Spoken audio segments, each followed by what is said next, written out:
Working capital management. इस topic को हम 3 पार्ट में डिस्कस करेंगे। सबसे पहले we will discuss the basics of working capital and its estimation, उसको एस्टिमेट कैसे करते हैं। Then in the next portion we will manage it, which is the name of the chapter itself, working capital management. And in the third topic we will discuss the theory. Theory मैंने अलग इसलिए रखी है, not because theory मैं आपके साथ discuss नहीं करना चाहता, बिकॉज थ्योरी के कुछ ऐसे पोर्शंस हैं अगर मैं आपके मेन टॉपिक के साथ डिस्कस करूंगा that will distract you. So in order to keep you focused on the main topics, I have kept it separately in a different video, but that doesn't mean that it doesn't hold any value. It holds value, but we will discuss it after discussing the main portions. Main theory जिसके बिना आप concepts नहीं तैयार कर पाएंगे, वो चीज़ मैं concepts के साथ ही discuss कर लूँगा, but ऐसे theory के concepts जो independent हैं that we will do in the third part. So let's start with the working capital management. इस balance sheet को read कीजिए। आपके किसी भी business में अगर आपको पैसा चाहिए, पैसा सबसे पहले हम डिस्कस करें पैसा आता कहाँ से। पैसा either you issue your own share capital or you get the money by taking the loan. Once you have the money with you, then how to manage it, how to invest it in your business, that is the main portion. And यहाँ पे हम long term assets में, जब fixed assets में invest करते हैं, that is called the investment for long period, and उसको हम discuss करते हैं capital budgeting में, जो आपका एक separate chapter है financial management में। जब हम short period के लिए for the period of 12 months और 1 year जब हम उस चीज को invest करते हैं day to day business में, that is called the working capital. So working capital क्या है? It is the funds required to keep your day to day operations running so that आपका जो day to day business है वो affect ना हो। So जैसे कि आपको inventory raw material चाहिए होता है, या फिर आपको कोई short term खर्चे करने हैं, या फिर आपको short term investment करनी है, उसके लिए जो पैसा चाहिए होता है, not long term. Long term we discuss in capital budgeting, जिसके लिए हमारे पास different tools हैं, NPV, IRR, बट यहाँ पे हम जब डे टू डे बिजनेस के लिए जो पैसा चाहिए होता है उसे हम कहते हैं वर्किंग कैपिटल। ऐसी capital which is required for working, name itself says working capital. ऐसी कैपिटल जो वर्किंग के लिए चाहिए, that is called the working capital.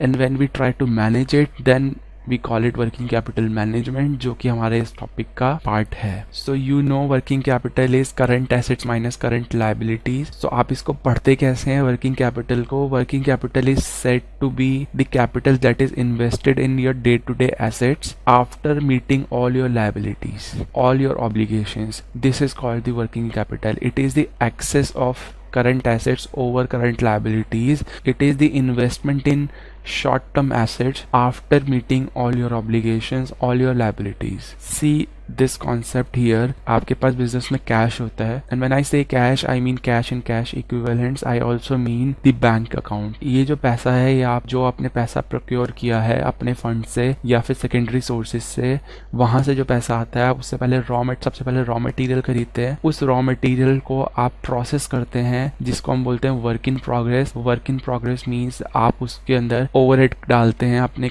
Indirect खर्चे डालते हैं, आप उसमें लेबर डालते हैं, उसमें आप अलग अलग तरह के एक्सपेंसेस करते हैं। उसके बाद वो फिनिश गुड्स में कन्वर्ट होता है, and then you sell that finish good to some customer, and that customer gives you money. This is one complete cycle जो एक बिजनेस में फॉलो होती है, एंड इस साइकिल को हम कहते हैं ऑपरेटिंग साइकिल, ऑपरेशन से रिलेटेड साइकिल। दो चीजें ध्यान रखने वाली हैं कि यहाँ पे रॉ मटेरियल आप कैश पे भी ले सकते हैं और क्रेडिट पे भी ले सकते हैं। This is called the creditors. तो ये दो चीजें आपको ध्यान रखनी है। जब आप कैश पे लेते हैं, then there is no such thing like creditors, but when you take it on the credit basis, then they are called creditors.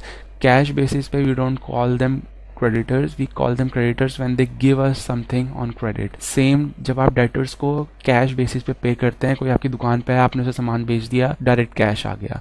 But अगर उस बंदे ने कहा कि I will give you money after 3 months, that will become your debtor, और उससे आपको पैसा लेना है, रिसीवेबल बन गया, तो आप उसको क्रेडिट पीरियड अलाउ कर रहे हैं। यहाँ सप्लायर्स आपको क्रेडिट पीरियड अलाउ करता है, एंड यहाँ पे आप सप्लायर होते हैं उसके लिए, and you allow credit period to him. तो यहाँ पे let's say you are allowing him the credit period of 3 months, तो वो आपके पास जो पैसा है वो 3 month के लिए लॉक हो चुका है, एंड उसके बाद वो पैसा आ जाएगा। तो वर्किंग ये जो ऑपरेशन चल रहा है, इसको हम बोलते हैं ऑपरेटिंग साइकिल। सो ऑपरेटिंग साइकिल क्या है? Operating cycle is the time from procurement of supplies. Supplies means जो रॉ मटेरियल है उसको खरीदने से पैसा मिलने तक, कलेक्शन। अगर आप डायरेक्ट कैश बेसिस पे बेच रहे हैं तो पैसा एकदम मिल जाएगा। अगर वो पैसा 3 महीने बाद आएगा तो 3 मंथ इंक्लूड करके जो साइकिल बनती है फिर आप ऐसे आएंगे, not this route. So this will become your cycle now.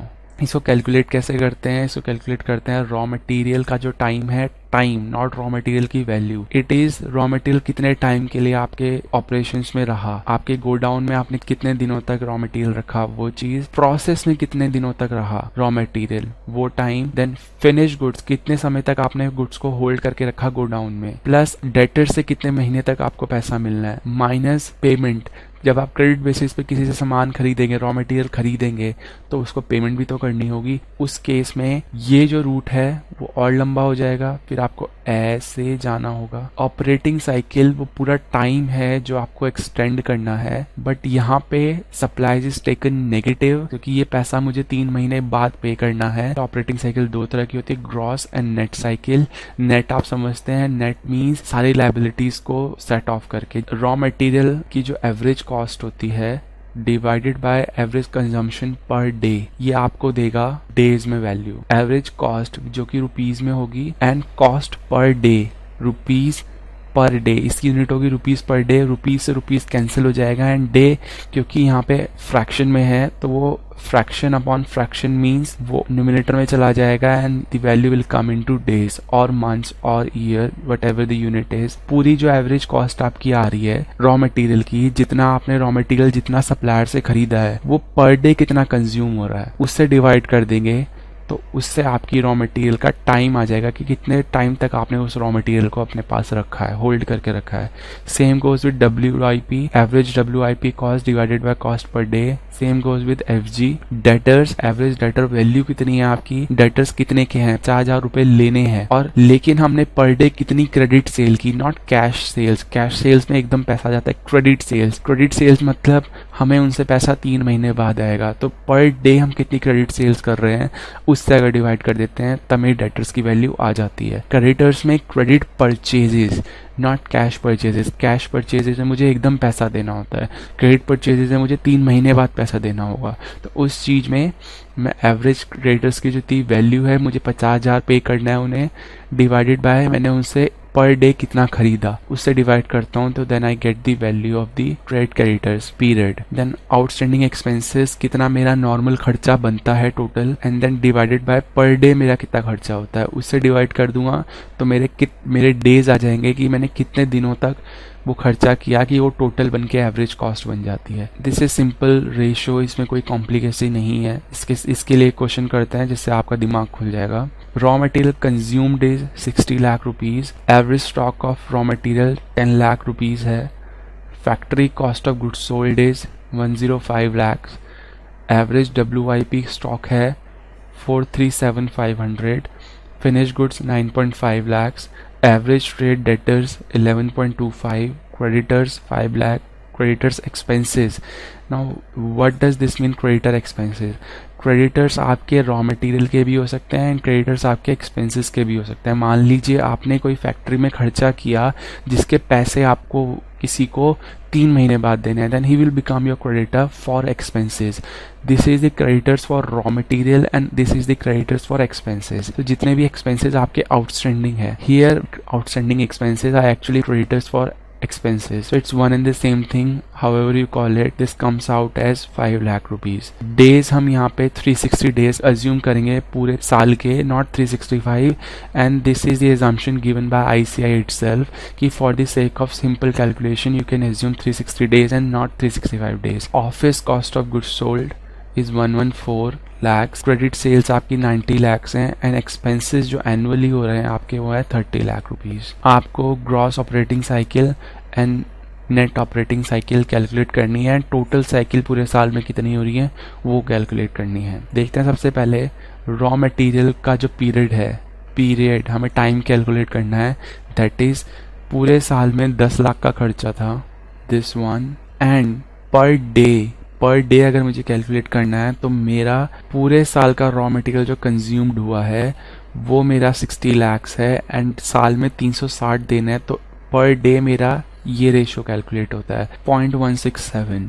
सो ये मेरा पर डे का कंजम्पशन है, पर डे कंजम्पशन। लेकिन मुझे क्वेश्चन में कंजम्पशन एनुअल दे रखा है पूरे साल का, तो मैं एक दिन का निकाल सकता हूँ। 360 दिन का अगर मेरा एक साल है तो मैं उसको 360 से डिवाइड कर दूंगा और मेरा एक दिन का रॉ मटेरियल कंज्यूम्ड आ जाएगा।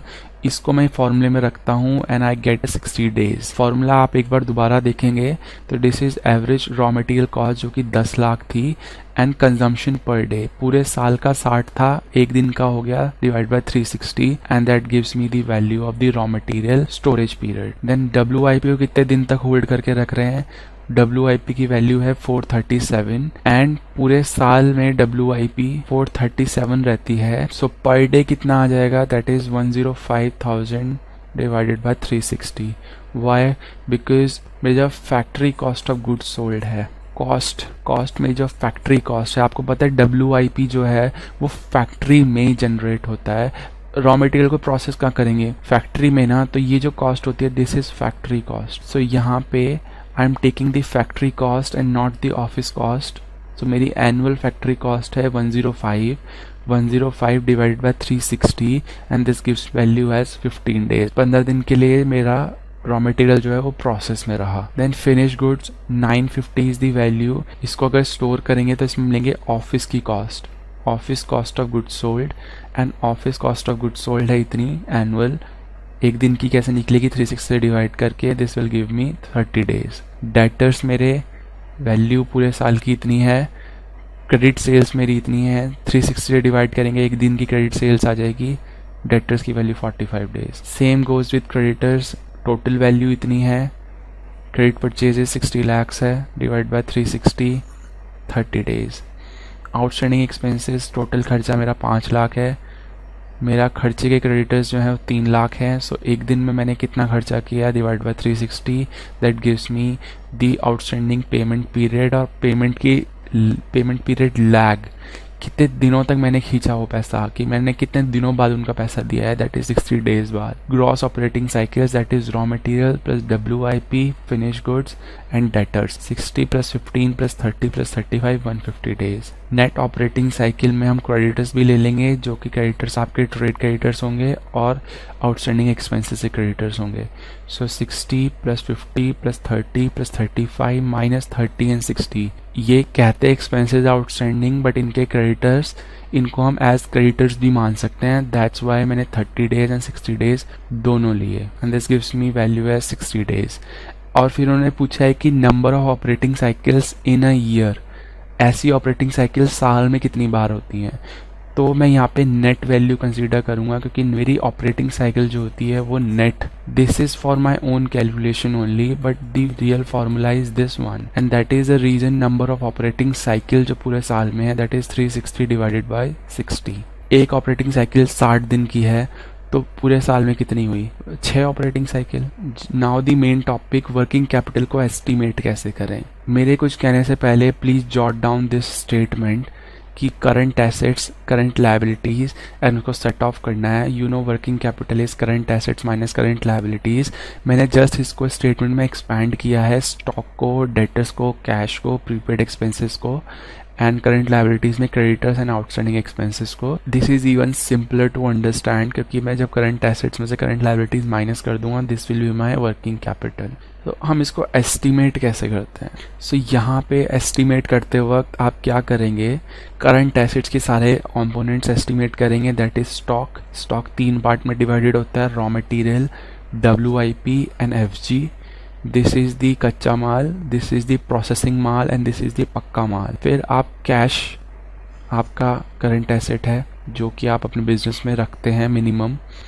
डेटर्स आपके करंट एसेट्स जिनसे पैसा लेना है।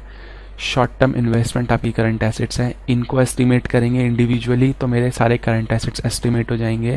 देन करंट लायबिलिटीज़ के आइटम्स को एस्टिमेट करेंगे इंडिविजुअली, तो मेरे करंट लायबिलिटी आ जाएगी। Then I will set them off and this will give me the working capital, और इससे मैं कह सकता हूँ कि मेरी वर्किंग कैपिटल एस्टिमेट हो गई। तो यहाँ पे 2 मेथड फॉलो होते हैं एस्टिमेशन के। First is the cash cost basis and the other estimation method is the total cost basis. क्या चीज़ें हैं मैं जरूर बताऊंगा, बट उससे पहले मैं आपको ये बता दूं, since this is related to the operations, यहाँ पे कॉस्टिंग का पार्ट भी आएगा एंड ये कॉस्टिंग का पार्ट इम्पॉर्टेंट है डिस्कस करना. नॉर्मली टीचर्स डिस्कस नहीं करते हैं, बट क्या होगा कि if I don't discuss it with you, you will not be able to grab the things, और you will have to do additional मेहनत फ्रॉम योर साइड, और फिर उसके लिए आपका टाइम एक्सटेंड हो जाएगा. So if you have less time for the examination, you can simply jot down this statement. This is the cost sheet only, कुछ different नहीं है. इस कॉस्ट शीट का यूज़ हम करेंगे for the estimation of our elements of current assets and current liabilities and eventually the working capital. तो यहाँ पे दो एस्टिमेशन के बेसिस पहले एक्सप्लेन कर दूँ. इतना you can jot down this cost sheet, and I am assuming कि कॉस्ट शीट आपको आती है, but I will discuss this as I proceed in this discussion. So cash cost basis में क्या होता है, आप सारे कैश एक्सपेंसेस लेते हैं, सारी कैश कॉस्ट लेते हैं, नॉन कैश आइटम को कंसीडर नहीं करते. नॉन कैश आइटम में आपके कौन सी चीज़ें आती हैं, डेप्रीसिएशन, आप इसको नहीं लेते. टोटल कॉस्ट बेसिस में आप सारे एक्सपेंसेस लेते हैं इंक्लूडिंग डेप्रीसिएशन और अदर नॉन कैश आइटम्स. इतना ही डिफरेंस है. तो यहाँ पे एक मेन चीज़ है cost. I am not going to take profit into consideration. तो चाहे वो कोई भी मेथड हो, कॉस्ट बेसिस कर रहे हैं, कॉस्ट कैलकुलेट कर रहे हैं, तो यहाँ पे प्रॉफिट आएगा नहीं, पहली बात.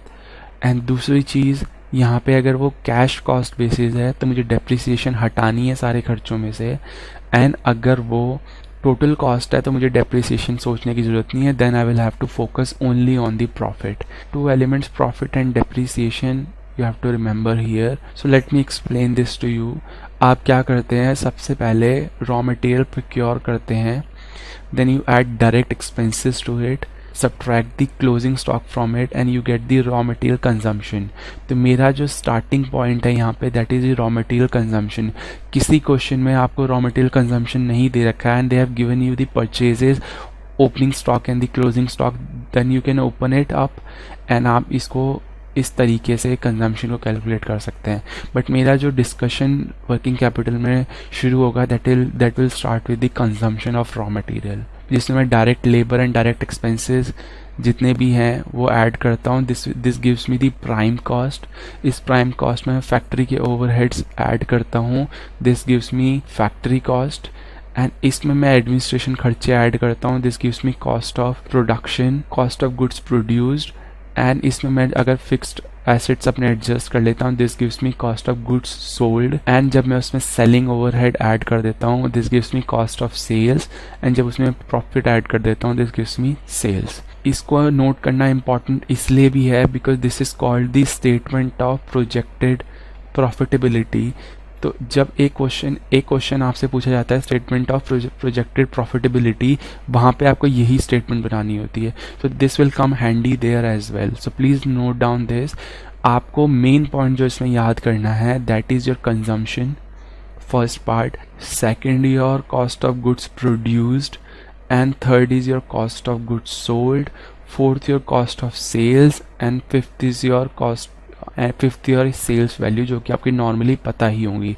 But this one and this one are most important, most important. I repeat, most important. यहाँ पे क्वेश्चंस इन्हीं के बीच में घूमता रहेगा. एंड क्यों ये इंपॉर्टेंट है कॉस्ट ऑफ सेल्स, क्योंकि जब आप कैश कॉस्ट निकाल रहे होंगे तो वहाँ पे आपको सेल्स की कॉस्ट लेनी होगी, नॉट सेल्स की वैल्यू, जो कि सेलिंग प्राइस पे होती है. आपको उसमें से प्रॉफिट घटा के कॉस्ट ऑफ सेल्स निकालनी होगी. तो कॉस्ट ऑफ सेल्स इसलिए भी इम्पॉर्टेंट है क्योंकि आप जो बेसिस अप्लाई कर रहे हैं वहाँ पे वो कॉस्ट बेसिस है, वहाँ पे प्रॉफिट ऐड नहीं होता है.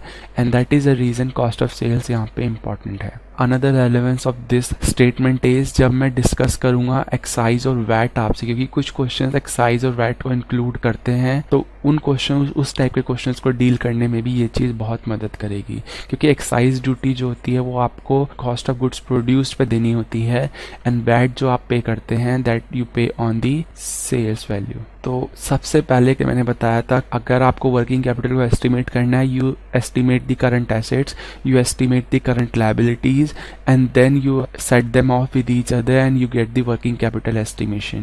आप उस working capital की value estimate कर पाएंगे. But current assets को भी अगर आपको estimate करना है तो उसके लिए you have to break it down into the stock. See here, you have to break it down into stock, cash, debtors and prepaid expenses. Same in liabilities, creditors and short term loans. तो यहाँ पे सबसे पहले हम stock का भी first element जो है, जो कि रॉ मटेरियल है, स्टॉक, डेटर्स, कैश, उसमें से भी स्टॉक का जो पहला एलिमेंट है रॉ मटेरियल, हम उसको एस्टिमेट करेंगे। सो इसका फॉर्मूला जो कहता है that is the estimated production, आपकी कितनी प्रोडक्शन हुई है पूरे साल में, multiplied by cost per unit. इन दोनों को मल्टीप्लाई करने पे आपका क्या आएगा, this will be into units, कितनी यूनिट आपने प्रोड्यूस करी पूरे साल में, मल्टीप्लाइड बाय एक यूनिट की वैल्यू कितनी है, this will give you the value of the total production. So this is the value of the total production and then when you multiply it with the average holding period, जो कि कहाँ से आया आपका, that you have calculated according to the operating cycle. Operating cycle में कितने period के लिए आपने उसे होल्ड करके रखा रॉ मटेरियल को, आपने कैलकुलेट किया था। तो अगर आपने उसे 20 दिन के लिए कैलकुलेट किया है तो आप उस टोटल प्रोडक्शन को आपने 20 दिन के लिए होल्ड करके रखा है। एंड टोटल पीरियड आपका कितना है, अगर आपने 20 दिन के लिए होल्ड करके रखा है तो आप अपना पूरा पीरियड जो मानेंगे वो डेज में मानेंगे, and that is 360 here for the sake of easy calculation and not 365 days. अगर ये सिर्फ 2 मंथ्स दिया है तो फिर यहाँ पे आप 12 मंथ्स लेंगे, एंड अगर यहाँ पे आपको वैल्यू वीक्स में दी है तो आप यहाँ पे टोटल वीक एज्यूम करेंगे, that is 52 weeks. So short, बहुत शॉर्ट क्वेश्चन, क्योंकि इस पे पूरा लंबा चौड़ा और बहुत लैंग्वेज को घुमा के क्वेश्चन दिया जाता है। I am doing a very short question. Production 60,000 units की है, पर यूनिट आपकी 5 रुपीज़ है एंड स्टोरेज पीरियड 2 मंथ्स है।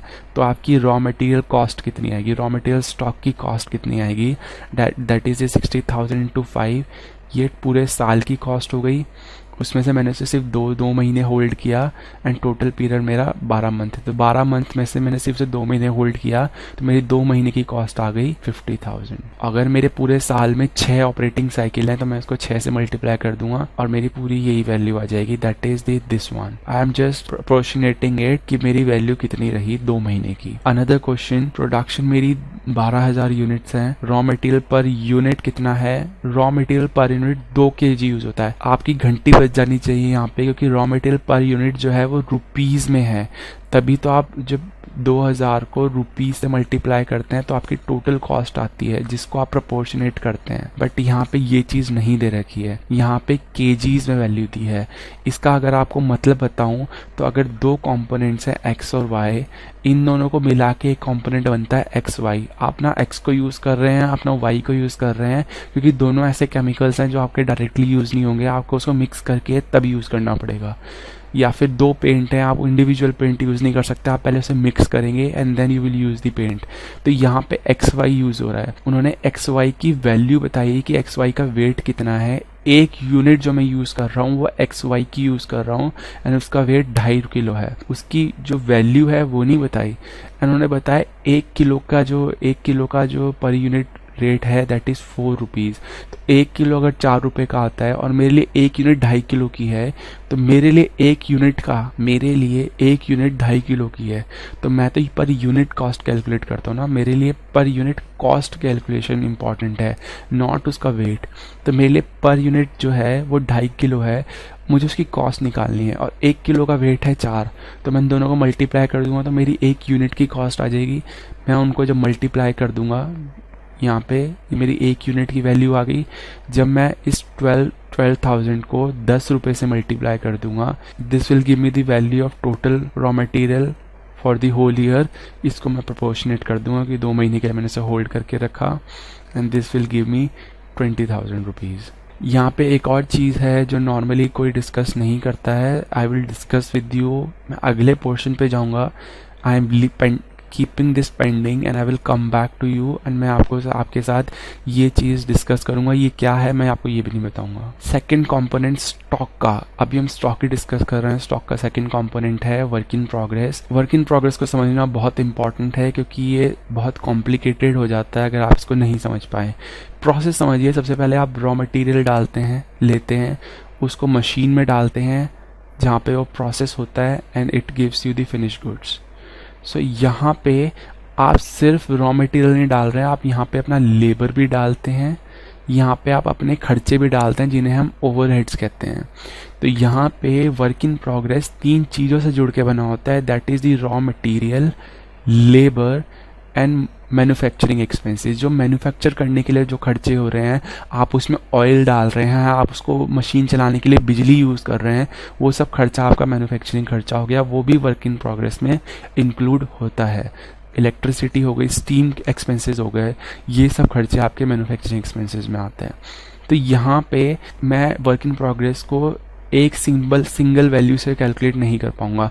Just like in raw material, मैंने सिंपल प्रोडक्शन से मल्टीप्लाई करके रॉ मटेरियल की वैल्यू कैलकुलेट कर दी थी, but no, raw material single unit थी, वर्क इन प्रोग्रेस अलग है। वर्क इन प्रोग्रेस के अंदर भी 3 कंपोनेंट्स हैं। जस्ट लाइक मैं करंट एसेट्स को तोड़ के स्टॉक कर रहा हूँ, स्टॉक को तोड़ के raw material, WIP, finish goods कर रहा हूँ, तो यहाँ पे मैं WIP को भी फिर 3 में तोड़ रहा हूँ।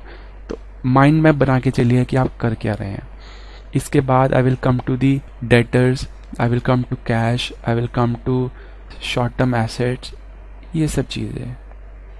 तो वर्क इन प्रोग्रेस को कैलकुलेट करने के लिए अगेन मुझे सबसे पहले तोड़ना पड़ेगा रॉ मटेरियल की कॉस्ट में, लेबर की कॉस्ट में और अदर मैन्युफैक्चरिंग कॉस्ट में। रिमेंबर, जब मैं यहाँ पे वर्क इन प्रोग्रेस का रॉ मटेरियल कैलकुलेट कर रहा हूँ तो ये रॉ मटेरियल इसका पार्ट है। ज़रूरी नहीं है पूरे बिजनेस में जितना मेरा रॉ मटेरियल सारा प्रोसेस में चला गया, नहीं। तो ये जो रॉ मटेरियल की कॉस्ट है ये अलग है, एंड इसका जो रॉ मटेरियल है ये है प्रोसेसिंग में जो रॉ मटेरियल है। तो डिफरेंस है, क्योंकि जब मैं इसके लिए होल्डिंग पीरियड यूज़ करूँगा जो कि मेरा 2 मंथ था यहाँ पे, या 20 डेज जो मैंने एज्यूम किया था, that was the period for whole raw material. But यहाँ पे वर्क इन प्रोग्रेस का आपको एक ही पीरियड बताएगा कि प्रोसेस जो है वो आपका 1 महीने के लिए चला। सो 1 महीना मैं इसके लिए भी यूज़ करूँगा, 1 महीना मैं इसके लिए भी यूज़ करूँगा, 1 महीना इसके लिए भी यूज़ करूँगा। लेकिन अगर मेरा रॉ मटेरियल का होल्डिंग पीरियड बता रखा है तो that will be the holding period for the main raw material. अगर उन्होंने ये बता रखा है raw material was in the process for 3 months, so 3 months यहाँ आएगा, एंड उन्होंने बोल रखा है raw material was being held in the stock for 2 months, so वो 2 मंथ्स वहाँ जाएगा। सो आपको ये चीज़ भी ध्यान में रखनी है कि 3 मंथ्स कहाँ जाना है, 2 मंथ्स कहाँ जाना है। प्रोसेस का जो पीरियड है वो इस रॉ मटेरियल, लेबर और मैन्युफैक्चरिंग के लिए एक रहेगा, इनके लिए सिमिलर है, और वो रॉ मटेरियल का पीरियड अलग है। यहाँ पे कंफ्यूज मत हो जाइए, क्योंकि सारा रॉ मटेरियल ज़रूरी नहीं है वो प्रोसेस में जाए, तो उसकी कॉस्ट अलग है, वो अलग कंपोनेंट है जो मेरा हो चुका है। ये WIP है, इसके भी कंपोनेंट है, कुछ सामान मशीन में पड़ा होगा, वो उसकी कॉस्ट में कैलकुलेट कर रहा हूँ। तो WIP में सबसे पहले रॉ मटेरियल, जस्ट लाइक हमने रॉ मटेरियल वहाँ पे कैलकुलेट किया था, production annual into raw material per unit, वही रॉ मटेरियल की कॉस्ट यूज़ होगी जो यहाँ पे रॉ मटेरियल की कॉस्ट चेंज नहीं होगी, बट ये रॉ मटेरियल होल्ड कितनी देर के लिए हो रहा है ये चीज़ यहाँ पे चेंज होगी। यहाँ पे जो पीरियड यूज़ होगा वो WIP का पीरियड यूज़ होगा, एंड वहाँ पे जो पीरियड यूज़ होगा वो रॉ मटेरियल का पीरियड यूज़ होगा जो आपने स्टॉक में रखा हुआ है, गोडाउन में कितने दिनों तक उसे होल्ड करके रखा है, that will be the period use for raw material. But here we will use the period of WIP सबके लिए। अदरवाइज बाकी सब सेम है, होल्डिंग पीरियड को प्रोपोर्शनेट करेंगे टोटल पीरियड से, एंड यहाँ पे एक चीज़ और मल्टीप्लाई होगी, that is the degree of completion. I am keeping it pending for the moment.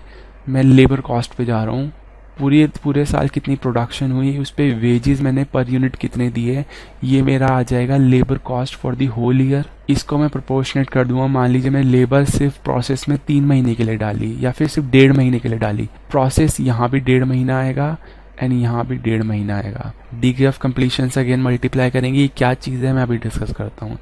तो अदर मैन्युफैक्चरिंग में प्रोडक्शन कितनी है multiplied by manufacturing expenses per unit, ये आपको दिया होगा। होल्डिंग सेम ही रहेगा पूरे तीनों कंपोनेंट के लिए, क्योंकि ये WIP का होल्डिंग पीरियड अगर ये पीरियड दे दिया तो सबके लिए वो सेम रहना है। उसको प्रोपोर्शनेट कर देंगे टोटल पीरियड से, एंड उसको डिग्री ऑफ कंप्लीशन से मल्टीप्लाई कर देंगे। तो यहाँ पे एक अलग फैक्टर आया, हमने रॉ मटेरियल से कुछ अलग कैलकुलेट नहीं किया, हमने रॉ मटेरियल से सिर्फ 2 चीज़ें अलग कैलकुलेट करी WIP में, that is the labour and manufacturing expenses, क्योंकि वहाँ पे रॉ मटेरियल सिर्फ अकेला पड़ा है। वर्क इन प्रोग्रेस में उसमें लेबर भी लग रहा है, उसमें और खर्चे भी लग रहे हैं, उसके लिए मैंने इन दोनों को भी कैलकुलेट किया। बट यहाँ पे मैंने एक चीज़ डिस्कस करी, डिग्री ऑफ कंप्लीशन क्या है, क्योंकि प्रोसेस महीने में 3 महीने तक रहेगा। मान लीजिए 3 महीने तक मेरा प्रोसेस चल रहा है, उसकी कंप्लीशन कितनी है, डिग्री ऑफ कंप्लीशन, वो कितना % कंप्लीट हुआ, मैं उतनी ही तो कॉस्ट लूँगा ना, उससे एक्स्ट्रा तो ले नहीं सकता। मान लीजिए मैंने सारा लेबर अभी नहीं डाला,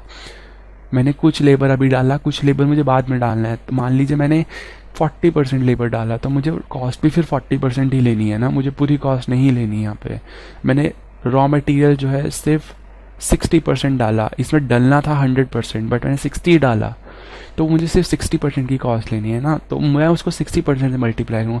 इस प्रोसेस में कितना यूज़ हुआ, कितने डिग्री तक यूज़ हुआ, that is degree of completion. जो मेरी टोटल वैल्यू आती है उसको मैं डिग्री ऑफ कंप्लीशन से जब मल्टीप्लाई कर देता हूँ तो वो मेरा उतने परसेंटेज की वैल्यू बन जाती है। एंड रॉ मटेरियल फॉर 60%, क्योंकि मैंने सिर्फ वर्क इन प्रोग्रेस में 60% डाला था, तो मेरी 60% की कॉस्ट आ जाती है। हम पूरे फार्मूले में कुछ नहीं कर रहे हैं, फार्मूला तो लंबा चौड़ा लगता है, बट हम इसमें प्रोपोर्शनेट कर रहे हैं चीज़ों को। सबसे पहले टोटल यूनिट्स निकाल रहे हैं, उसके बाद मल्टीप्लाई कर रहे हैं उसे पर यूनिट से, तो टोटल कॉस्ट आ गई रॉ मटेरियल की पूरे साल की। फिर उसे प्रोपोर्शनेट कर रहे हैं टाइम वाइज कि 2 मंथ के लिए था, तो 2 मंथ 2 डिवाइडेड बाई 12।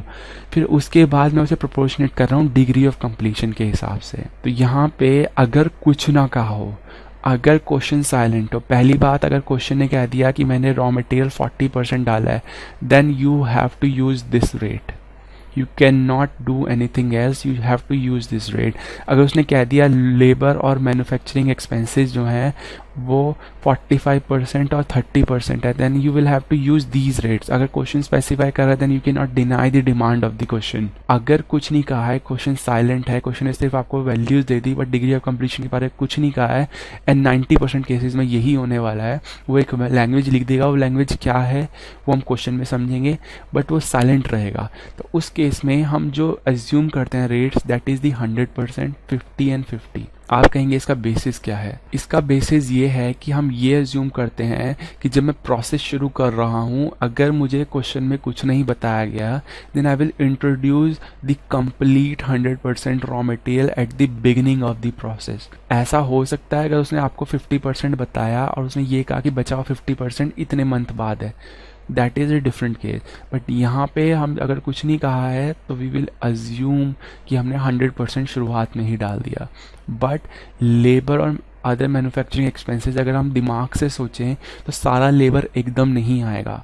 लेबर की ड्यूटीज़ डिवाइडेड होती हैं, कौन सा लेबर किस वक्त काम करना है, कौन सा खर्चा किस वक्त करना है, कौन सी स्टीम कब जानी है, कौन सा इलेक्ट्रिसिटी यूनिफॉर्म रहेगी बट स्टीम कब डालनी है। ये सब खर्चे जो हैं दीज आर नॉट डिसाइडेड, कि हम उसके लिए कोई परसेंटेज डिसाइड नहीं कर सकते, तो हम एज्यूम करते हैं वो इवनली डिस्ट्रीब्यूटेड होंगी। मतलब पूरे पीरियड में अगर वो पीरियड 3 मंथ का है, 2 मंथ का है, तो हम उसको इवनली डिस्ट्रीब्यूट कर देते हैं एंड उसकी जो हम परसेंटेज मानते हैं that is 50 and 50%। And there is no harm in assuming these rates because ये रेट्स जो है आईसीआई ने अपने मॉड्यूल में भी यूज किए हैं। फटाफट से क्वेश्चन करते हैं इसमें। मंथली प्रोडक्शन जो है वो 100 यूनिट्स की है, रॉ मटेरियल पर यूनिट जो है 4 है, लेबर पर यूनिट 4 है, manufacturing expenses per unit 2 rupees है, WIP 1 मंथ क्या है, टोटल पीरियड 12 मंथ्स का है, होल्डिंग पीरियड 1.5 महीने का है रॉ मटेरियल का। मुझे यहाँ पे कौन सा यूज़ करना है, WIP का होल्डिंग पीरियड। ये मैं तब यूज़ करता है जब मुझे रॉ मटेरियल की कॉस्ट कही होती है, और मैं ये निकालूंगा इसमें आपकी कन्वीनियंस के लिए, जिससे आपका दिमाग डिफ्रेंशिएट कर सके कहाँ पे किसके होल्डिंग पीरियड को यूज़ करना है। तो WIP कैलकुलेट करने के लिए raw material plus labour plus other manufacturing expenses. तो यहाँ पे सबसे पहले क्योंकि मुझे मंथली प्रोडक्शन दी है और मुझे एनुअल प्रोडक्शन यूज़ करनी होती है, तो मंथली प्रोडक्शन अगर 100 है तो ईयरली प्रोडक्शन कितनी हो गई, 12 into 100। और ये मैंने कैसे एजम्पशन लगाई, ये कोई एजम्पशन लगानी ज़रूरी नहीं है कि एनुअल ही होना चाहिए, क्योंकि मुझे टोटल पीरियड यहाँ पे 12 मंथ्स दे रखा है। इसीलिए मुझे जो प्रोडक्शन, जो रॉ मटेरियल या लेबर या अदर मैन्युफैक्चरिंग एक्सपेंसेस की टोटल कॉस्ट कैलकुलेट करनी है वो पूरे पीरियड के लिए करनी है। Then I will proportionate it 2/12 and फिर मैं उसे डिग्री ऑफ कंप्लीशन से मल्टीप्लाई करके फर्दर प्रोपोर्शनेट करूंगा।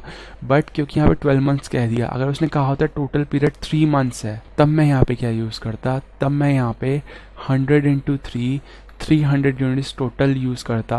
और जब मैं उसको 300 को, मान लीजिए मैं रॉ मटेरियल की कॉस्ट निकाल रहा हूँ जो कि यहाँ पे 4 है, 4 मल्टीप्लाइड बाय होल्डिंग पीरियड मेरा 1 मंथ है, मैं 1 डिवाइडेड बाय 3 करता, नॉट 12, राइट। सो ये चीज़ ध्यान रखनी है कि यहाँ पे ईयरली मैंने इसलिए यूज़ किया क्योंकि यहाँ पे टोटल पीरियड 12 मंथ था।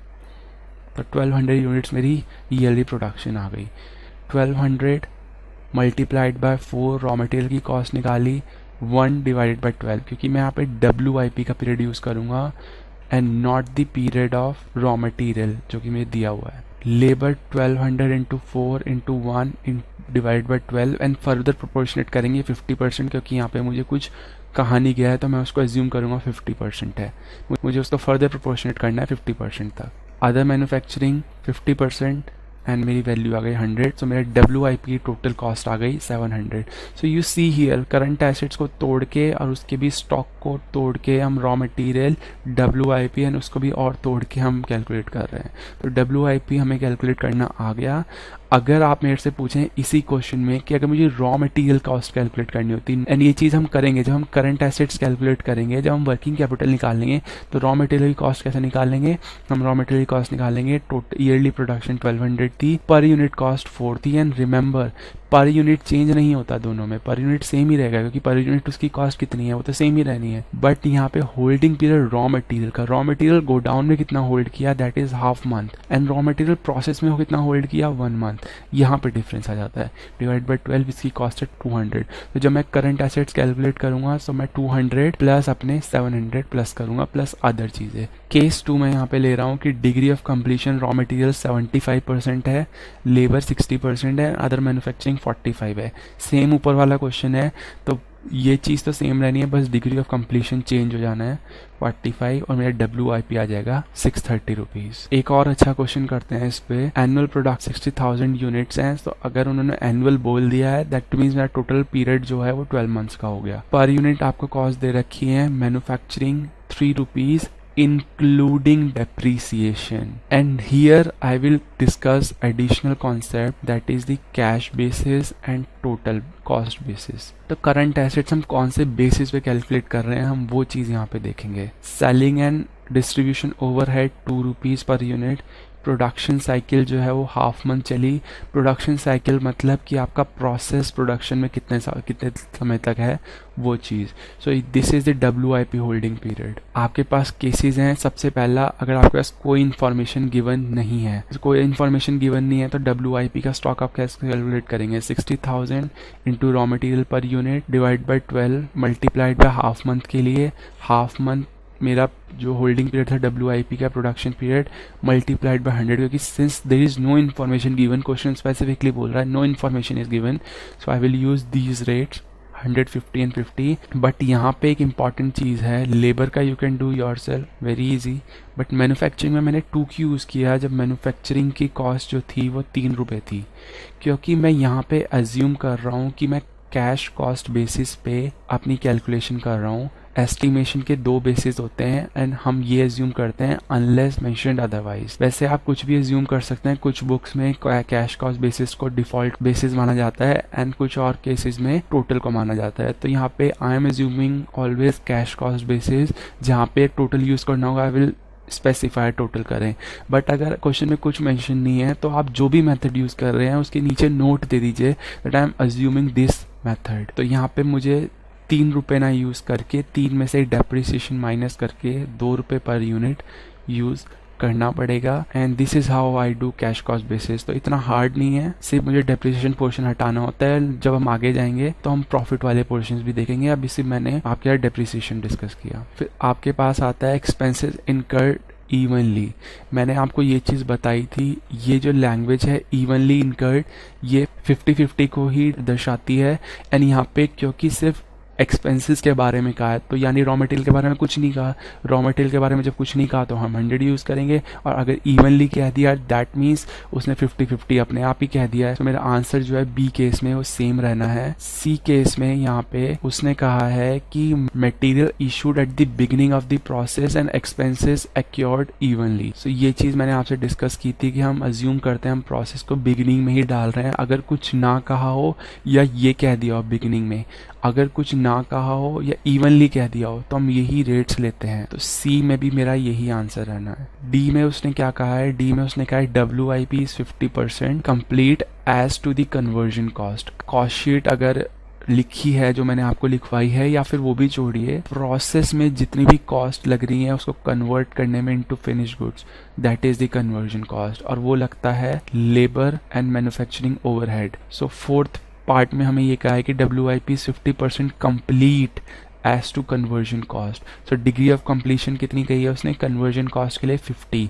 कन्वर्जन कॉस्ट में 2 एलिमेंट्स है, लेबर एंड ओवरहेड, तो यानी उस केस में भी आंसर सेम रहना है। और क्योंकि रॉ मटेरियल के बारे में कुछ नहीं कहा, वी विल एज्यूम 100%। सो यहाँ पर उसने degree of completion is 50% for raw material. I am adding it here, raw material के लिए बोला है, जब रॉ मटेरियल के लिए बोल दिया तो हम उसके लिए 50 लेंगे रॉ मटेरियल के लिए, एंड बच्चों के लिए सेम ही रहना है। मेरी टोटल वैल्यू 13750 आ जाएगी, क्योंकि उनके लिए कुछ नहीं कहा तो हम 50-50 ही अज्यूम करेंगे। Material is required 50% in the beginning and remaining needed evenly. Other expenses and wages acquire evenly, that means labour and overhead के केस में वी आर क्लियर कि उसमें तो 50% degree of completion he use होना है।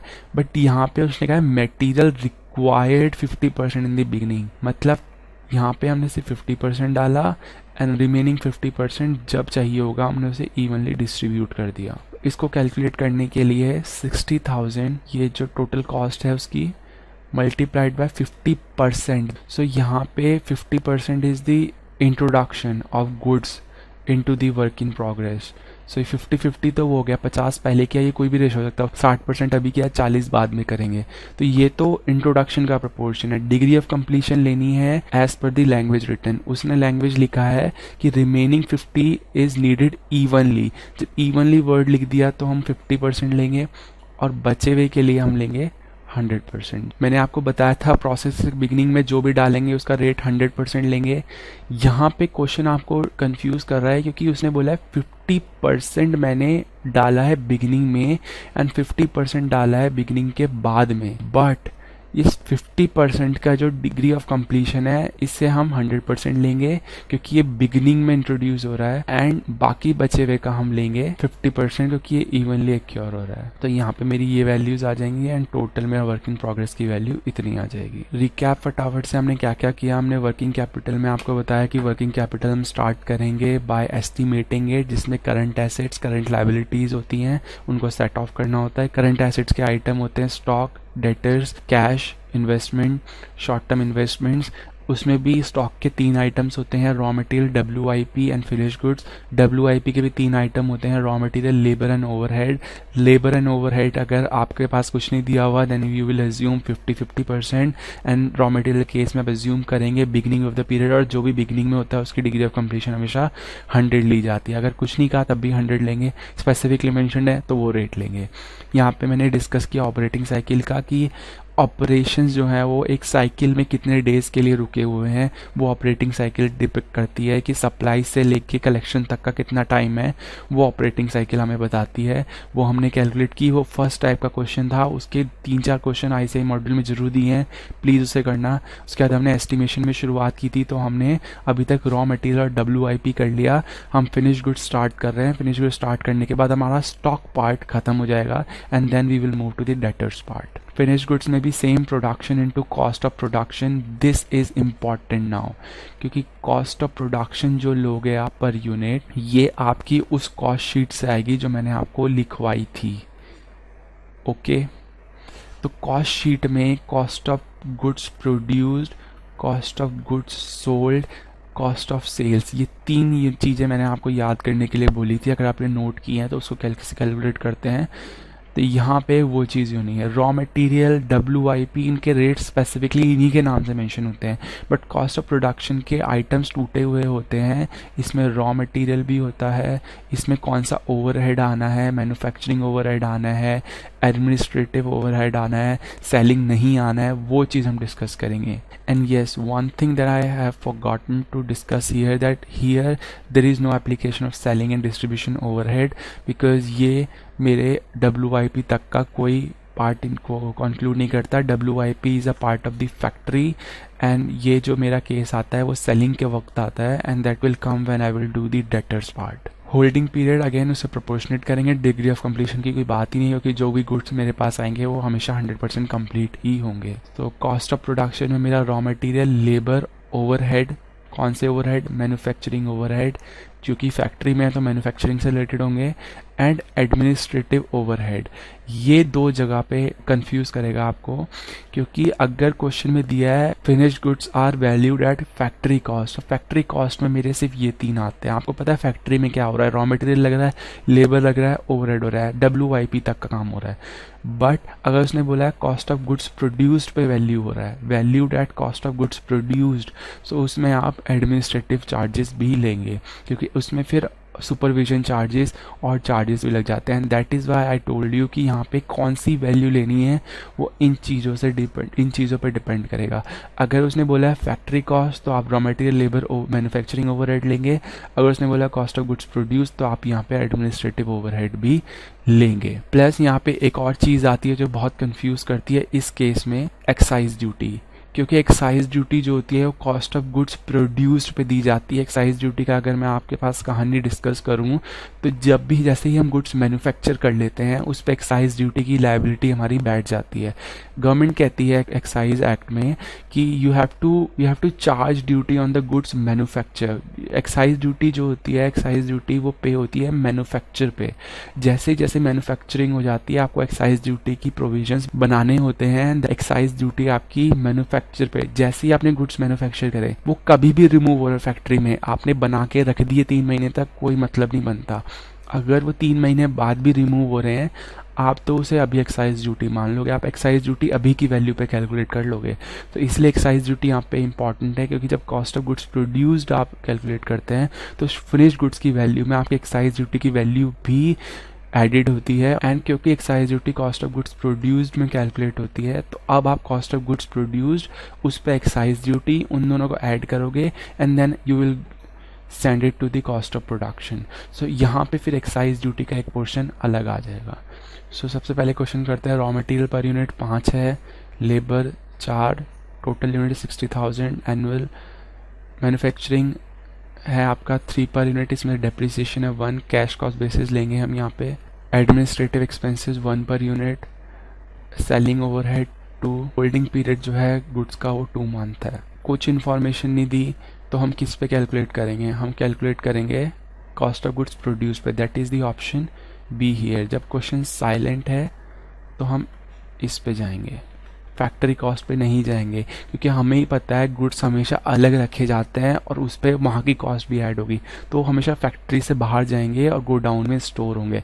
तो अगर क्वेश्चन कुछ नहीं कहता तो आप 60,000 multiplied by cost of production, cost of production जब कुछ नहीं कहा है तो हम raw material, labour, overhead and administrative overhead लेंगे और उसको प्रोपोर्शनेट कर देंगे। This will give me the cost. But अगर उन्होंने कहा फैक्ट्री कॉस्ट पे वैल्यू करो तो 60,000 दिस, इस केस में हम एडमिनिस्ट्रेशन छोड़ देंगे। एक्साइज ड्यूटी कैसे करनी है अब हम उसको डिस्कस करते हैं। अगर सेम क्वेश्चन पे जो पीछे क्वेश्चन किया है उस पे एक्साइज ड्यूटी 12% पे करनी है, एंड केसेस हैं कि गुड्स इमीडिएटली रिमूव हुए, जैसे बने फैक्ट्री से बाहर निकले साथ के साथ बाहर चले गए, या फिर हमने 3 हफ्तों के बाद उसे रिमूव किया। यहाँ पे मैं कैश कॉस्ट बेसिस यूज़ कर रहा था, तो अब क्वेश्चन के थ्रू ही मैं आपके साथ टोटल कॉस्ट भी डिस्कस कर लेता हूँ। तो ये इससे क्या होता है कि आपका जो कॉन्सेप्ट है वो क्लियर भी हो जाता है, जो मेरे पेंडिंग टॉपिक हैं वो भी क्लियर हो जाते हैं, कि मुझे वो लिस्ट में से कैंसिल आउट हो जाते हैं कि मुझे अब वो डिस्कस नहीं करने, वो क्वेश्चन के थ्रू हो ही गए हैं। अदरवाइज थ्योरी में की तरह डिस्कस करते रहो आपको वो समझ नहीं आएगा। तो यहाँ पे कैश कॉस्ट की जगह मैं टोटल कॉस्ट यूज़ कर रहा हूँ और 2 केसेस हैं। तो अगर मेरे पास कोई इन्फो नहीं है तो मैं क्या करूँगा, 5 rupees raw material, labour, manufacturing overhead जिसमें से डेप्रिसिएशन अब नहीं हटेगी तो 3 के 3 रुपए लेने हैं क्योंकि ये टोटल कॉस्ट मेथड है। 1 रुपी एडमिनिस्ट्रेशन का, इसको ऐड करने के बाद मेरा जो वैल्यू आएगी उस पर 12% एंड ये मेरा टोटल कॉस्ट ऑफ प्रोडक्शन बनाएगी। सो ये चीज़ आपको समझ में आने जानी चाहिए। तो आप यहाँ पे भी देख सकते हैं कॉस्ट ऑफ गुड्स प्रोड्यूस कैसे बनती है, रॉ मटेरियल, लेबर, मैन्युफैक्चरिंग, ये मेरा फैक्ट्री कॉस्ट आ गई। अगर उसने कहा होता फैक्ट्री कॉस्ट पे वैल्यू कीजिए तो आप वैल्यू यूज़ करते, बट यहाँ पे कुछ नहीं कहा है, क्वेश्चन साइलेंट है। तो आप यहाँ पे फर्दर लेके जाएंगे, 1 रुपी भी ऐड करेंगे and 30 cost of goods produced आ जाएगा, जिस पर 12% पे करेंगे 1.56 and that will give you the total value of cost of production इस पर यूनिट और इससे मल्टीप्लाई कर देंगे, प्रोपोर्शनेट कर देंगे, ये वैल्यू आ जाएगी। यहाँ पे मैंने दोनों चीज़ें अलग अलग डिस्कस इसलिए नहीं की क्योंकि मैंने आपको एक्सप्लेन कर दिया, चाहे अभी रिमूव करो चाहे 3 वीक्स के बाद रिमूव करो, एक्साइज ड्यूटी तो ऐड होनी ही है। और वो किस वैल्यू पे ऐड होगी? Cost of goods produce, that is it this one. अगर आपने फैक्ट्री कॉस्ट बेसिस पे भी किया है, दैट मीन्स कि आपको तब भी, जो कि मेरा नेक्स्ट पार्ट है, जो इसका सेकंड पार्ट था वैल्यूड एट फैक्ट्री कॉस्ट, मैं उसको डिस्कस कर रहा हूँ यहाँ पे, कि मैं यहाँ पे लूँगा तो सिर्फ raw material, labour and manufacturing overhead, जो कि 3 रुपये लूँगा क्योंकि टोटल कॉस्ट बेसिस है, 2 रुपये नहीं लूँगा। एंड इसके साथ जो एक्साइज ड्यूटी लूँगा वो इस पे ऊपर नहीं लूँगा। Excise duty is always paid on cost of goods produced and that is this one. तो चाहे फैक्ट्री कॉस्ट पे कहा हो, उस पे एक्साइज ड्यूटी अगर उसने ड्यूटी अगर आपको कही है तो वो ऐड होगी। हाँ, यहाँ पे एडमिनिस्ट्रेशन ऐड नहीं होगा, बट एडमिनिस्ट्रेशन एक्साइज ड्यूटी की कैलकुलेशन में ज़रूर यहाँ पे अलग से कैलकुलेट होगा, कॉस्ट ऑफ प्रोडक्शन में नहीं आएगा। इसको प्रोपोर्शनेट कर देंगे, यही आ जाएगा। और ये दोनों केसेस इन दोनों में अप्लाई होंगे, दोनों में सेम आंसर आना है, मैटर नहीं करता इमीडिएटली रिमूव हो या 3 वीक्स के बाद रिमूव हो। तो मैंने क्वेश्चन को बहुत कॉम्प्लिकेट कर दिया आपके लिए, जिससे आपका दिमाग खुल जाए। And this is my style of teaching कि मैं हर चीज़, हर पॉइंट को, छोटे छोटे पॉइंट को डिस्कस कर लेता हूँ जिससे कि हर पॉइंट टच हो जाए। तो यहाँ पे आपने cash cost, total cost method देख लिया, आपने यहाँ पे एक्साइज ड्यूटी देख ली, आपने यहाँ पे देख लिया कि एक्साइज ड्यूटी किस पे कैलकुलेट होनी है, फैक्ट्री वैल्यू कैसे कैलकुलेट होनी है, एडमिनिस्ट्रेशन का इंक्लूड होने है, सब देख लिया। नहीं समझ में आता है, you can always remind the video and see it. You can also talk to me on my website shivansharma.in। कुछ क्वेश्चन है तो वहाँ से ही पूछ सकते हैं। डेटर्स को स्टार्ट करते हैं। इसमें सबसे पहले एस्टिमेटेड क्रेडिट सेल्स, उससे मल्टीप्लाई करते हैं कॉस्ट ऑफ सेल्स से, multiplied by average collection period, जो कि आपने कस्टमर्स को अलाउ किया होता है कि आप 3 महीने बाद पैसे दे सकते हैं, 1.5 महीने बाद दे सकते हैं। तो ये प्रोपोर्शनेट है, same like other elements of working capital. यहाँ पे एक चीज अज्यूम करेंगे, if nothing is mentioned about the sales will take all sales as credit sales. And जब तक कुछ ना क्या हो कहा हो तो डेटर्स वैल्यू हमेशा कॉस्ट ऑफ सेल्स में निकालेंगे एंड नॉट सेलिंग प्राइस, क्योंकि हम यहाँ पे कॉस्ट अप्रोचेज यूज करते हैं, टोटल कॉस्ट और कैश कॉस्ट। तो कॉस्ट इंपॉर्टेंट है, तो यहाँ पे जब तक सेलिंग प्राइस ना कहा हो तब तक सेलिंग प्राइस यूज नहीं करेंगे। एंड टोटल कॉस्ट अप्रोच में जो सेलिंग प्राइस आपने पढ़ा है कि जब कॉस्ट ऑफ गुड्स सोल्ड, इसमें आप सेलिंग ओवरहेड ऐड करते हैं तो आपका कॉस्ट ऑफ सेल्स आ जाता है, इसमें आप प्रॉफिट ऐड करते हैं और आपका सेल्स आ जाती है। अगर आप टोटल कॉस्ट अप्रोच यूज़ कर रहे हैं तो प्रॉफिट माइनस कर दीजिए, आपका कॉस्ट ऑफ सेल्स आ जाएगा। लेकिन अगर आप कैश कॉस्ट अप्रोच कर रहे हैं तो ये तो माइनस करना ही पड़ेगा ही, बट आपको नॉन कैश आइटम भी हटाने पड़ेंगे, क्योंकि कैश कॉस्ट अप्रोच में नॉन कैश आइटम हम लेते नहीं है। तो अगर ऊपर कोई मैन्युफैक्चरिंग में डेप्रिसिएशन या एडमिनिस्ट्रेशन में कोई डेप्रिसिएशन जुड़ा हुआ है तो वो आपको यहाँ पर डिडक्ट करना पड़ेगा। इसका क्वेश्चन करते हैं कि रॉ मटेरियल 5 है, यूनिट्स यहाँ पे 60,000 यूनिट्स माननी है प्रोडक्शन की, तो टोटल सेल्स आपकी कितनी हो जाएंगी, that is 12 lakh rupees. And labour इतना है, मैन्युफैक्चरिंग इतना, इसमें डेप्रिसिएशन 1 है, सब डाटा दिया हुआ है, क्रेडिट पीरियड 2 मंथ है। कैश सेल्स जो है 20% ऑफ टोटल सेल्स, यानी क्रेडिट सेल्स 80% हो गई। दोनों अप्रोच यूज करने हैं एंड डेटर्स की कॉस्ट निकालनी है। कैश कॉस्ट अप्रोच से मैंने बताया था कॉस्ट ऑफ सेल निकालने का, प्रॉफिट माइनस करो, माइनस डेप्रिसिएशन जो नॉन कैश आइटम है, तो 14 रुपीज़ आपकी कॉस्ट ऑफ सेल्स आ गई। टोटल कॉस्ट अप्रोच में आपकी 15 आ गई। तो यहाँ पे डेटर्स की वैल्यू निकालने के लिए 60,000 इंटू 14, आप 60,000 को 14 से मल्टीप्लाई कर रहे हैं। जब 60,000 को 20 से मल्टीप्लाई करते हैं तो सेल्स प्राइस आ जाता है। अगर आपको कॉस्ट ऑफ सेल्स निकालनी है तो आप क्या करेंगे, आप यूनिट को cost of sales per unit से मल्टीप्लाई कर देंगे तो आपकी टोटल कॉस्ट ऑफ सेल्स आ जाएगी। तो टोटल कॉस्ट ऑफ सेल्स क्या है, 60,000 इंटू 14। क्योंकि यहाँ पे मुझे क्वेश्चन है सेलिंग प्राइस यूज करने के लिए नहीं कहा है, तो मैं यहाँ पे 12 लाख यूज नहीं करूंगा। तो यहाँ पे 60,000 इंटू 14 एंड 60,000 इंटू 15, इसका 80% मेरा क्रेडिट सेल्स है। तो क्रेडिट सेल्स की कॉस्ट कितनी आ गई, क्रेडिट सेल्स की कॉस्ट आ गई 60,000 इंटू 14 इंटू 80% और 60,000 इंटू 15 इंटू 80%। उसको मैंने प्रोपोर्शनेट कर दिया क्योंकि 2 मंथ का क्रेडिट पीरियड अलाउ किया था। ये मेरी डेटर्स की वैल्यू आ गई। सेम क्वेश्चन है, बट यहाँ पे क्वेश्चन ने कह दिया कि 20% ऑफ क्रेडिट सेल्स है कैश सेल्स। कैश सेल्स इस बार टोटल सेल्स का परसेंटेज ना देके क्रेडिट सेल्स का परसेंटेज दे दिया। You know total sales is cash plus credit sales. So अगर cash sales 20% of credit sales है, अगर मैं क्रेडिट सेल्स को x माना है तो 20% ऑफ क्रेडिट सेल्स 8.2x आपका हो गया कैश सेल्स। टोटल सेल्स आपकी 12 लाख है, विच इज 60,000 इंटू 20, ये सेल्स की वैल्यू है। इससे आपकी क्या निकल आई, क्रेडिट सेल्स। ये क्रेडिट सेल्स जो निकल के आई ये एट सेलिंग प्राइस है, क्वेश्चन है मुझे अभी सेलिंग प्राइस यूज़ करने के लिए नहीं कहा है, तो मुझे कॉस्ट ऑफ सेल्स निकालनी पड़ेगी। तो कॉस्ट ऑफ सेल्स होगा 20 - 5 - 1 in cash cost approach and in total cost approach 15। लेकिन मुझे कितना परसेंट क्रेडिट सेल्स है टोटल सेल्स का वो तो नहीं पता, क्योंकि इस केस में उन्होंने कैश सेल्स जो है वो 20% ऑफ क्रेडिट सेल्स बताई है। तो क्रेडिट सेल्स टोटल सेल्स का कितना परसेंटेज है मुझे ये नहीं पता। ये चीज़ मैं यहाँ से निकालूंगा कि मेरी जो टोटल क्रेडिट सेल्स है वो 10 लाख है, यानी 10 लाख जो है वो सेल्स वैल्यू है सेलिंग प्राइस पे। 12 लाख में से 10 लाख मेरी क्रेडिट सेल्स है, तो 2 लाख मेरी कैश सेल्स हो गई। तो क्रेडिट सेल्स कितनी हुई 83.33%। सो ये मेरी टोटल कॉस्ट ऑफ सेल्स आ गई। This is cost of sales total. इसमें क्रेडिट कॉस्ट ऑफ सेल्स कितनी है, क्रेडिट कॉस्ट ऑफ सेल्स है this multiplied by 18.33। Total cost कितनी है इतनी, इसको मल्टीप्लाई किया तो क्रेडिट कॉस्ट ऑफ सेल्स आ गई। इसको प्रोपोर्शनेट करा मेरी वैल्यू आ गई।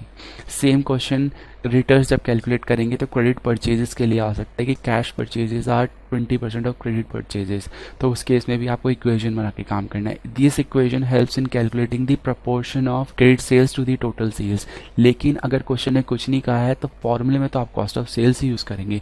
हाँ, अगर क्वेश्चन ने आपको कहा है कि सेलिंग प्राइस यूज़ करना है, इन that case you will use 20 here in both the cases. अब यहाँ पे एक और केस आता है वैट, एंड वैट के साथ साथ आई will discuss the excise duty, क्योंकि एक ऐसा पॉइंट है मेरा एक्साइज ड्यूटी का जो मैं जब फिनिश गुड्स डिस्कस कर रहा था तब मैं डिस्कस नहीं कर सकता था, क्योंकि कॉम्प्लिकेसी उसमें थोड़ी सी है, और अगर मैं उस चीज़ को तब डिस्कस करता तो आप उसको जल्दी ग्रैब ना कर पाते। लेकिन यहाँ पे मैं कुछ आपको ट्रिक्स भी बताऊंगा कि कैसे कैलकुलेट करना है क्वेश्चन जिसमें एक्साइज ड्यूटी और वैट इंक्लूडेड होता है, तो आपके लिए वो इजी होगा ग्रैब करना इस पॉइंट ऑफ टाइम पे, रादर देन अगर मैं उससे पीछे डिस्कस करता। तो रॉ मटेरियल 5 पर यूनिट है, लेबर 2 पर यूनिट है, एडमिनिस्ट्रेशन इंक्लूडिंग डेप्रिसिएशन 3 है, सेलिंग ओवरहेड दे रखा है, मैन्युफैक्चरिंग ओवरहेड दे रखा है, वैट 10% लगाना है, एक्साइज ड्यूटी 12% लगानी है, प्रॉफिट 10% है, आपने क्रेडिट पीरियड 2 मंथ्स अलाउ किया है, एंड यूनिट 60,000 है। आपको सेलिंग प्राइस यूज़ करना है and total cost approach use करना है। ये मैं इसलिए यूज़ कर रहा हूँ दोनों, क्योंकि जिससे मेरा सेलिंग प्राइस डिस्कस हो जाएगा and total cost approach is very easy. But when it comes to cash cost approach in case of excise duty and VAT तब थोड़ा कॉम्प्लिकेट हो जाता है, तो वो मैं डिस्कस करूंगा आपके साथ। तो यहाँ पे कॉस्ट पर यूनिट निकालते हैं कि रॉ मटेरियल 5 है, लेबर मैन्युफैक्चरिंग तो फैक्ट्री 9 आ गई, एडमिन उसमें 3 ऐड किया, कॉस्ट ऑफ गुड्स प्रोड्यूस 12 है, क्योंकि टोटल कॉस्ट अप्रोच है तो 3 लेना है मुझे, एक्साइज ड्यूटी 12 पे 1.44, सेलिंग कॉस्ट ऑफ सेल्स आ गया, उस पर प्रॉफिट ऐड किया, मेरा सेलिंग प्राइस आ गया, सेलिंग प्राइस से मैंने वैट ऐड किया एंड मेरा इनवॉइस प्राइस आ गया। This invoice price is actually the selling price only, but क्योंकि मैं कस्टमर को इनवॉइस देता हूँ उसमें वैट इंक्लूडेड होता है, एक कंपल्शन है कि मुझे वैट लगा के भेज देना है, तो इन that case I can not use this selling price.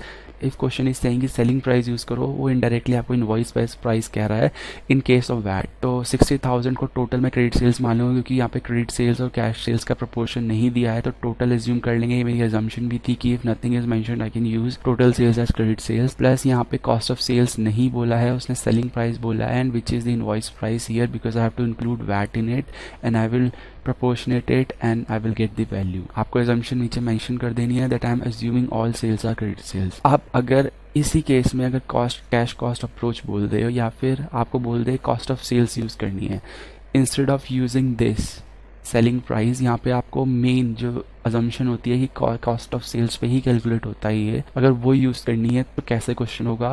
Plus अगर टोटल कॉस्ट अप्रोच ना यूज़ होकर आपको कैश कॉस्ट अप्रोच यूज़ करना है तो कैसे कैलकुलेट करेंगे। तो वो चीज़ यहाँ पे है कि रॉ मटेरियल मेरा 5 है, लेबर 2 है, मैन्युफैक्चरिंग ओवरहेड 2 है, इससे मेरा फैक्ट्री 9 आता है, एडमिनिस्ट्रेशन 2 है क्योंकि यहाँ पे मुझे डेप्रिसिएशन हटाना है, and that gives me cost of goods produced as 11 and इस पर एक्साइज ड्यूटी में 15.44 पे करूँगा।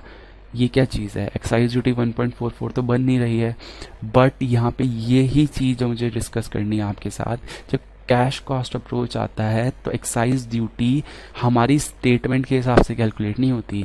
एक्साइज ड्यूटी और वैट जितनी भी चीज़ें होती हैं this is a compulsion from the government, and ये चीज़ें हम कौन सा अप्रोच यूज़ कर रहे हैं इसके बेसिस पे डिपेंड नहीं करती, ये हमेशा कॉस्ट ऑफ गुड्स प्रोड्यूस्ड पे, एंड वैट वाली वैल्यू हमेशा सेलिंग प्राइस पे कैलकुलेट होगी। और अगर हम कैश कॉस्ट बेसिस और total cost approach basis use कर रहे हैं, that is what we are using for the calculation of working capital only. तो वो हमारी इंटरनल कैलकुलेशन, मैनेजमेंट की कैलकुलेशन के लिए, कि अगर बैंक ने हमें कहा है कि अपनी वर्किंग कैपिटल एस्टिमेट करके दीजिए हमें, अगर आपको लोन चाहिए, तो हम उसके लिए कैलकुलेट कर रहे हैं। बट एक्साइज ड्यूटी कितनी पे करनी है, that will not change. Otherwise हर बंदा अपना cost of goods produce cash cost basis पे कर देगा, उसको कम एक्साइज ड्यूटी पे करनी पड़ेगी। But excise duty, remember it, I am again telling you, excise duty and VAT are always paid on a particular value, that is excise duty is always paid on good cost of goods produced and VAT is always paid on selling price। ये चीज़ आपको याद रखनी है। और ये कैसे calculate होती है, ये हमेशा टोटल कॉस्ट अप्रोच से ये कैलकुलेट होती हैं। तो जब भी आप एक्साइज ड्यूटी और वैट कैलकुलेट करें तो इनके लिए अलग एक स्टेटमेंट बना दें और वो स्टेटमेंट आप टोटल कॉस्ट अप्रोच बेसिस पे बनाएं एंड एक्साइज ड्यूटी वहाँ से निकालें। अगर आपको वर्किंग कैपिटल भी टोटल कॉस्ट बेसिस से बनानी है तो वही कॉपी हो जाएगा। अदरवाइज अगर कैश कॉस्ट बेसिस पे यूज़ करना है तो वहाँ से आप डेप्रिसिएशन हटा देंगे। तो ये चीज़ कैसे करनी है, ये चीज़ मैं आपको एक्सप्लेन करता हूँ यहाँ पे। तो सबसे पहले जो भी आपका बेसिस फॉलो कर रहे हैं, कैश कॉस्ट बेसिस यूज़ कर रहे हैं या फिर टोटल कॉस्ट बेसिस यूज़ कर रहे हैं, उसके लिए वर्किंग कैपिटल स्टेटमेंट अलग बनाएं एंड एक्साइज ड्यूटी के लिए स्टेटमेंट अलग बनाएं। This is what I recommend for you. तो यहाँ रॉ मटेरियल 5 है, लेबर 2 है, मैन्युफैक्चरिंग ओवरहेड 2 है, कैश कॉस्ट बेसिस की मैं बात कर रहा हूँ, एंड टोटल में भी यही है। तो फैक्ट्री 9 आ जाएगा, administration 2 and 3, cost of goods produced आ गए मेरे 11 एंड 12। एक्साइज ड्यूटी मेरी दोनों केसेस में 1.44 रहेगी, क्योंकि एक्साइज ड्यूटी हमारे कौन सा बेस फॉलो कर रहे हैं उस पर डिपेंड नहीं करता। हाँ, वो डिपेंड करता है कि टोटल वैल्यू कितनी है। तो एक्साइज ड्यूटी एंड वैट की जो स्टेटमेंट बनेगी हमेशा टोटल कॉस्ट बेसिस पे बनेगी। दैट इज़ फैक्ट्री कॉस्ट जो हमारी 9 आई है यहाँ पे, प्लस एडमिनिस्ट्रेशन ओवरहेड 12, इस पर एक्साइज ड्यूटी जो कैलकुलेट करूँगा ये आएगी 1.44। तो अगर कैश कॉस्ट बेसिस भी है तो ये 1.44 मुझे लिखना पड़ेगा, और मैं 11 पे कैलकुलेट ना करके वो 12 पे कैलकुलेट करूँगा। एंड इस केस में तो ये दोनों स्टेटमेंट सेम ही रहनी, क्योंकि ये भी टोटल बेसिस है and this is total basis, तो this and this is exactly same. But cash cost basis में ये जो दो आइटम है ये आपको टोटल कॉस्ट बेसिस पे कैलकुलेट करने हैं, बाकी सारा आपको कैश कॉस्ट बेसिस पे कैलकुलेट करना है। सेलिंग ओवरहेड दोनों में 1 है, कॉस्ट ऑफ सेल्स आ जाएगी आपकी, प्रॉफिट आपका 10% ऐड कर देना है, सेल्स प्राइस आपकी आ जाएगी। सेल्स प्राइस पे वैट अगेन आपको यहाँ से उठाना है टोटल से, तो टोटल वाला तो सेम ही रहना है 1.588 इसके हिसाब से, बट कैश में भी वो टोटल वैल्यू उठानी है, that is this one, and this will give you invoice value है 1637 एंड 17.4। और अगर क्वेश्चन आपको कहता है कि आपको जो डेटर्स की वैल्यू कैलकुलेट करनी है वो सेलिंग प्राइस पे करनी है, इन दैट केस आप सेलिंग प्राइस यूज कर लेंगे, कैश कॉस्ट में ये वाला एंड टोटल कॉस्ट में ये वाला। लेकिन अगर क्वेश्चन कहता है कॉस्ट ऑफ सेल्स यूज करनी है तो इन दैट केस आप वो सेलिंग प्राइस माइनस का प्रॉफिट माइनस नहीं कर पाएंगे, क्योंकि इस केस में आपका वैट भी इंक्लूडेड है। तो आपको क्या करना है, कॉस्ट ऑफ सेल्स जो है दैट इज 13.44, इसमें आपका वैट 1.58, इस केस में आपका कॉस्ट ऑफ सेल्स कितना है 14.44 प्लस 1.588, तो इस केस में टोटल कॉस्ट ऑफ सेल्स 15 आ जाती है ऑलमोस्ट, एंड इस केस में 16 आ जाती है। तो अगर क्वेश्चन कहता है कॉस्ट ऑफ सेल्स यूज़ करो तो आपको ये यूज़ करना है नीचे वाला, अगर सेलिंग प्राइस कहता है तो आप इनवॉइस प्राइस यूज़ करेंगे, अगर वैट है तो, अगर वैट नहीं है तो सेलिंग प्राइस ये वाला यूज़ हो जाएगा, एंड इन दैट केस आपको डायरेक्टली प्रॉफिट माइनस करके कॉस्ट ऑफ सेल्स ही मिल जाएगी। लेकिन अगर उसमें वैट है तो आप कॉस्ट ऑफ सेल्स को प्रॉफिट माइनस करके या फिर डेप्रिसिएशन माइनस करके नहीं निकाल पाएंगे। And this is the new variety of question जो मुझे आपके साथ डिस्कस करना है। पीछे जब हमने फिनिश गुड्स किया था तो मैं वो आपके साथ डिस्कस कर लेता हूँ। ये वाला क्वेश्चन मैंने फिनिश गुड्स में किया था जिसमें हमने टोटल कॉस्ट मेथड यूज़ किया था। तो जब हमने एक्साइज ड्यूटी कैलकुलेट करी थी तो एक्साइज ड्यूटी हमने फैक्ट्री वैल्यू पे एंड एडमिनिस्ट्रेशन ओवरहेड इंक्लूड करके, जब क्वेश्चन साइलेंट है तो हमें एडमिनिस्ट्रेशन ओवरहेड इंक्लूड करने हैं। तो इन दैट केस मैंने एक्साइज ड्यूटी बोला था आपको कि किस पे कैलकुलेट होनी है। एक्साइज ड्यूटी हमेशा अलग स्टेटमेंट बना के कॉस्ट ऑफ गुड्स प्रोड्यूस पे कैलकुलेट होनी है। हियर फैक्ट्री वाले में एक्साइज ड्यूटी इस पे कैलकुलेट नहीं होनी थी, एक्साइज ड्यूटी तब भी 1.56 ही जानी थी। अगर आपने क्वेश्चन नोट किया तो आप देख सकते हैं। तो यहाँ भी बाय चांस वो टोटल कॉस्ट अप्रोच था तो मैं आपके साथ डिस्कस नहीं कर सकता था। बाय चांस अगर यहाँ पे कैश कॉस्ट अप्रोच आ जाता तब आपको यहाँ पे डेप्रिसिएशन हटाना पड़ता, लेकिन 1.56 तब भी इंटैक्ट रहता।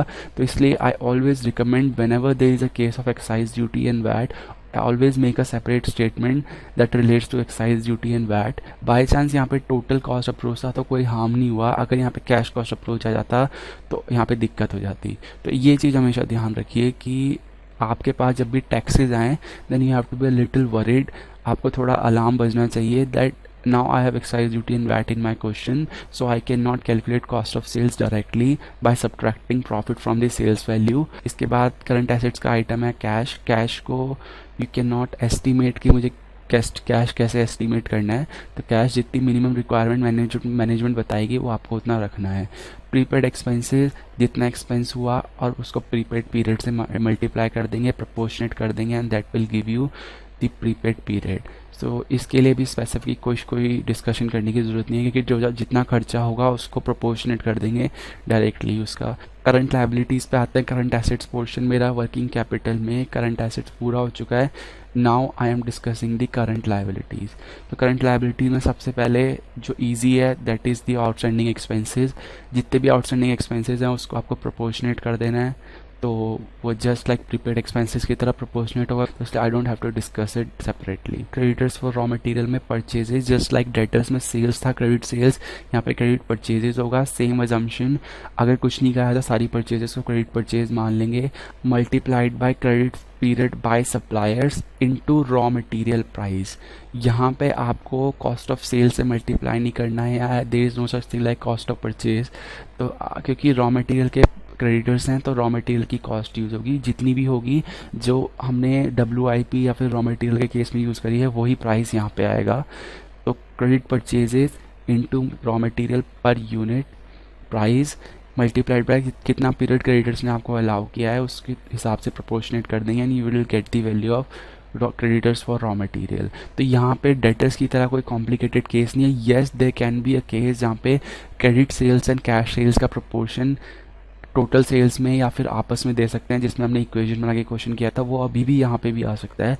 बट यहाँ पे कॉस्ट ऑफ सेल्स और सेलिंग प्राइस ऐसा कोई चीज़ नहीं है क्योंकि यहाँ पे raw material per unit use होना है। प्रोविजन फॉर टैक्सेस, ये आपको क्वेश्चन की गाइडलाइंस के हिसाब से बनाना है कि कितना प्रोविजन है उतना आपको प्रोविजन बना के चलना है। तो क्रेडिटर्स फॉर रॉ मटेरियल के लिए क्वेश्चन करते हैं। रॉ मटेरियल 5 पर यूनिट है, credit period 2 month, cash purchases 20%, कुछ नहीं कहा था, टोटल सेल्स का 20% ही होगा। यूनिट 60,000 दे रखी है एंड ओवरहेड का टाइम लैग है 1 मंथ, यानी आप जितने भी ओवरहेड हैं सब आप 1 मंथ में पे करते हैं। तो हम करंट लायबिलिटीज कैलकुलेट करते हैं। तो क्रेडिटर्स की जो वैल्यू है that is 60,000 into 5, what is this 5, this is raw material per unit. तो यहाँ पे कॉस्ट ऑफ सेल्स ऐसी कोई चीज़ है नहीं, उसका प्रोपोर्शनेट कर देंगे क्योंकि 2 मंथ अलाउड किए थे और मेरी क्रेडिटर्स की वैल्यू आ जाती है 40,000। Time lag for wages 1 month है, तो नहीं 1 वेजेस जो है आपने 1 महीने बाद पे किए, ये भी आपकी लायबिलिटी है। तो यहाँ पे जब मैं कहता हूँ एक्सपेंसेस, तो अगर उसने किसी पर्टिकुलर एक्सपेंस के लिए टाइम लैग बता दिया that means it is still outstanding and you have to calculate it as per this formula, that is simple proportion करना है आपको और कुछ नहीं करना। तो 60,000 इंटू 4, क्योंकि वेजेस पर यूनिट 4 था, मल्टीप्लाइड बाय 1 डिवाइड बाय 12 इतना आ गया। तो यहाँ पे मेरे पास जितने ओवरहेड हैं सबको मैंने 1 मंथ के बाद पे किया है। तो यहाँ पे एडमिनिस्ट्रेशन ओवरहेड के लिए एडमिनिस्ट्रेशन ओवरहेड का पर यूनिट यूज़ होगा, मैन्युफैक्चरिंग के लिए मैन्युफैक्चरिंग यूज़ होगा एंड सेलिंग के लिए सेलिंग की यूनिट यूज़ होगी। अदरवाइज पीरियड है उसमें सब में 1 मंथ, क्योंकि उसने ओवरहेड स्पेसिफिकली मेंशन कर दिया।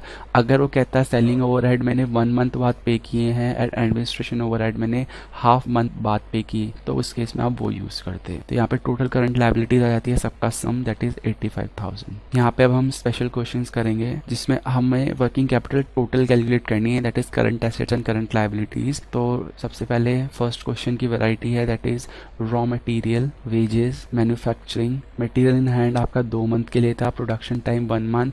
When I say production time that means I am talking about the work in progress time. FG store में 3 मंथ के लिए था। क्रेडिट पीरियड रॉ मटेरियल के लिए जो हमें अलाउ हुआ था that is 2 months.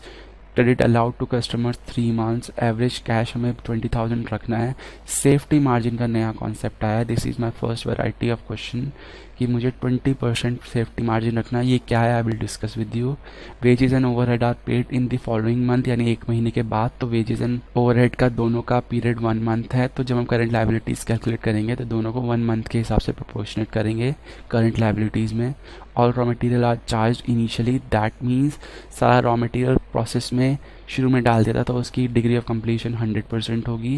And wages and overhead are accrued evenly, that means 50-50% लेना है। ये सब हम कर चुके हैं, इंडिविजुअली हमने सब कैलकुलेट किया है।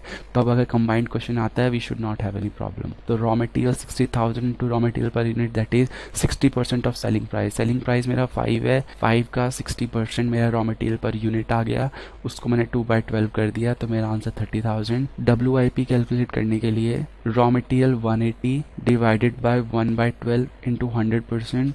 ये चीज़ यहाँ पे टोटल कैलकुलेट हो रही थी 180, तो मैंने यहाँ पे टोटल कॉस्ट ही ले ली 180। इसको मैंने प्रोपोर्शनेट कर दिया वर्क इन प्रोग्रेस के होल्डिंग पीरियड से, not the raw material period, जो कि यहाँ पे 2 था। ये चीज़ मैंने आपको एक्सप्लेन की थी कि यहाँ पे वर्क इन प्रोग्रेस का पीरियड आता है, सब में सेम होता है। हाँ, raw material per unit same रहता है दोनों केसेस में। तो यहाँ पे भी वो 5 का 60% था और यहाँ पे 5 का 60% था, तो मैंने यहाँ पे टोटल वैल्यू ही ले ली 180। आप 60,000 इंटू 5 का 60% यानी 60,000 इंटू 3 कर सकते थे, तो यहाँ पे मैंने 180 डायरेक्ट ही ले लिया। तो अगर वो इनिशियली ही सारा चार्ज कर दिया आपने प्रोडक्शन में तो 100% लेना है।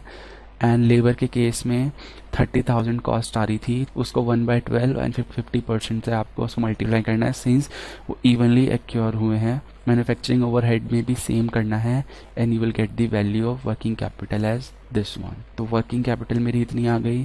तो फिनिश गुड्स कैसे आया, 60,000 मल्टीप्लाइड बाय रॉ मटेरियल की कॉस्ट, लेबर की cost and manufacturing overhead. Administration overhead यहाँ पे है नहीं, अदरवाइज होते, क्योंकि क्वेश्चन ने कुछ नहीं कहा कि फैक्ट्री कॉस्ट ऑफ वैल्यू हो रही है, तो मैं यहाँ इंक्लूड करता। बाय चांस क्वेश्चन ने नहीं दिया तो मैं उसको ले नहीं सकता। अदरवाइज अगर मेरे पास एडमिनिस्ट्रेशन ओवरहेड आता फिनिश गुड्स में, मैं एडमिनिस्ट्रेशन ओवरहेड इंक्लूड करता। यहाँ पे नहीं दिया तो मैंने नहीं किया। 67,500। डेटर्स की वैल्यू कैसे आई, डेटर्स की वैल्यू आपकी आई 60,000 इंटू 4.5, क्योंकि आपका सेलिंग ओवरहेड कुछ नहीं है, तो जो आपका कॉस्ट ऑफ प्रोडक्शन है वही कॉस्ट ऑफ सेल्स है, तो यहाँ पे 4.5 ही आएगा। तो मैंने 4.5 से मल्टीप्लाई किया इसे, दैट गिव्स मी 270। इसको मैंने प्रोपोर्शनेट किया तो सेम वैल्यू आ गई। कैश मुझे 20,000 डायरेक्टली रखने के लिए कहा है मिनिमम, तो मैं उसे यूज़ कर लूँगा and that will give me the working capital, gross working capital और current assets as 203,750। Current liabilities में क्रेडिटर्स फॉर रॉ मटेरियल में मैं 60,000 unit multiplied by raw material का रेट दैट इज़ 5 इंटू 60% और 3 रुपीज़, और उसको मैं उसके पीरियड से मल्टीप्लाई कर दूँगा कि मुझे क्रेडिट पीरियड जो अलाउ हुआ था वो 2 मंथ्स अलाउ हुआ था, तो मेरी फिर 30,000 कॉस्ट आ गई। वेजेस ओवरहेड को कैलकुलेट करने के लिए आपके पास 60,000 यूनिट है एंड वेजेस का जो रेट है that is 10% of selling price, तो 5 रुपीज़ का 10% 0.5 that gives you the value 30,000। उसको आप 1 मंथ से प्रोपोर्शनेट कर देंगे, क्योंकि वेजेस और ओवरहेड जो हैं वो आपके फॉलोइंग मंथ में पे हुए हैं। टाइम लाइक जो हो गया वो है 1 मंथ, सो इसे 1 मंथ से प्रोपोर्शनेट कर देंगे। मैन्युफैक्चरिंग ओवरहेड सेम कैलकुलेट होगा, मैन्युफैक्चरिंग ओवरहेड का रेट लगेगा एंड उसे 1 मंथ से प्रोपोर्शनेट कर देंगे। आपकी वैल्यूज़ आ जाएंगी। करंट लाइबिलिटीज़ आ गई, current assets minus current liabilities आप करेंगे तो आपकी नेट वर्किंग कैपिटल आनी चाहिए। बट इस केस में क्वेश्चन ने कहा है आपको कि आपको सेफ्टी मार्जिन रखना है 20% का। सेफ्टी मार्जिन होता है कि अगर कोई मुसीबत आ जाती है तो आपका वर्किंग कैपिटल, इतना सेफ्टी मार्जिन आप वर्किंग कैपिटल में रखें कि अगर कोई इमरजेंसी आ जाती है तो आप डे टू डे की नीड्स को पूरा कर सकें। So this comes as 33,250। ये हमेशा कुछ ना कहा हो तो नेट वर्किंग कैपिटल पे होता है। अगर क्वेश्चन स्पेसिफिकली क्या है कि आपको करंट एसेट्स पे सेफ्टी मार्जिन बनाना है, करंट लायबिलिटी पे सेफ्टी मार्जिन बनाना है, या इनके किसी पर्टिकुलर कंपोनेंट पे, या फिर करंट एसेट्स से बनाना है एक्सक्लूडिंग कैश और any particular item of these categories, तो आप उस पर ही बना सकते हैं। जैसे क्वेश्चन कह सकता है you have to calculate it on current assets excluding cash net of current liabilities, तो you will do current assets minus current liabilities minus cash, और उस पे आप सेफ्टी मार्जिन करेंगे। उस सेफ्टी मार्जिन को ऐड करने के बाद आपकी अब वर्किंग कैपिटल आएगी, net working capital. Next question आपको कहता है कि प्रोडक्शन 60,000 यूनिट है, रॉ मटेरियल 10 है, डायरेक्ट वेजेस इतना है, सब आपको वैल्यूज दे रखी हैं, प्रॉफिट आपको 5 चार्ज करना है, रॉ मटेरियल का पीरियड 2 मंथ्स है, हाफ मंथ आपका प्रोडक्शन पीरियड है, फिनिश गुड्स स्टॉक में 1 मंथ के लिए है। क्रेडिट परचेजेस जो है वो 4 गुना है कैश की, एंड जो कि ड्यू है फॉर 2 मंथ्स। इसी तरह आपकी क्रेडिट सेल्स जो है वो 75% ज़्यादा है कैश सेल्स के, एंड उसका जो क्रेडिट पीरियड है दैट इज़ 2.5 मंथ्स। कैश आपका 25,000 है, सेफ्टी मार्जिन 20% रखना है ऑन नेट वर्किंग कैपिटल, जो कि अगर क्वेश्चन साइलेंट हो तो मेरी एजम्पशन भी होती है। अगर क्वेश्चन ने कह दिया है कि ग्रॉस वर्किंग कैपिटल पर रखना है तो आपको उस पर भी रखना होगा।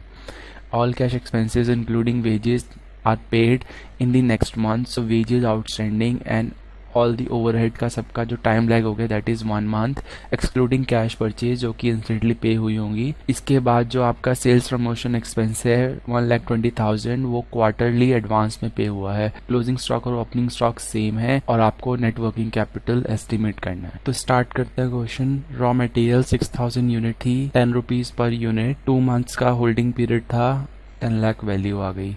वर्क इन प्रोग्रेस के लिए raw material, labour and manufacturing overhead की कॉस्ट आपको पता है, उसको हाफ मंथ से प्रोपोर्शनेट कर दिया and degree of completion assume कर ली जो हम नॉर्मली एज्यूम करते हैं। आपकी WIP की वैल्यू आ गई। FG 6 लाख यूनिट्स 18.75 कैसे आया, that is 10 rupees plus 2.5 5.25 minus 0.25। I am assuming cash cost approach and administration overhead, जब कुछ नहीं कहा था मुझे वो भी ऐड करना है 1.25, उससे मल्टीप्लाई किया एंड मेरा होल्डिंग पीरियड है 1 मंथ का। This gives me value 937500। Debtors के लिए लेट्स अज्यूम क्या क्रेडिट सेल्स x हैं तो कैश सेल्स होंगी x माइनस 3/4 ऑफ x, क्योंकि जो आपकी कैश सेल्स हैं वो 75% लेस हैं क्रेडिट सेल्स की। तो अगर क्रेडिट सेल्स x हैं तो x माइनस 3/4, सो x की वैल्यू आ गई 120। ये 120 को आप अगर प्रोपोर्शन करें 150 से तो आपका परसेंटेज आएगा कितना परसेंट है credit sales to the total sales, that is 80%। तो यहाँ पे भी मैं जो टोटल कॉस्ट आएगी 118.5, ये मैंने कैसे कैलकुलेट करी, direct material, labour, manufacturing, administration, cost of goods produced, opening FG जो मेरी पीछे वैल्यू आई, then cost of goods available, क्योंकि ओपनिंग एंड क्लोजिंग सेम है तो उसी को मैं सब्ट्रैक्ट करूँगा, and cost of goods sold आएगी, उसमें मैं सेलिंग ओवरहेड की वैल्यू ऐड करूँगा and this will give me cost of sales. इस कॉस्ट ऑफ सेल्स को मैं क्रेडिट पोर्शन से मल्टीप्लाई कर दूंगा, so this will give me the value of total credit sale cost and this comes out as 9480,000। इस 9480,000 को मैं further proportionate करूँगा पीरियड ऑफ क्रेडिट से।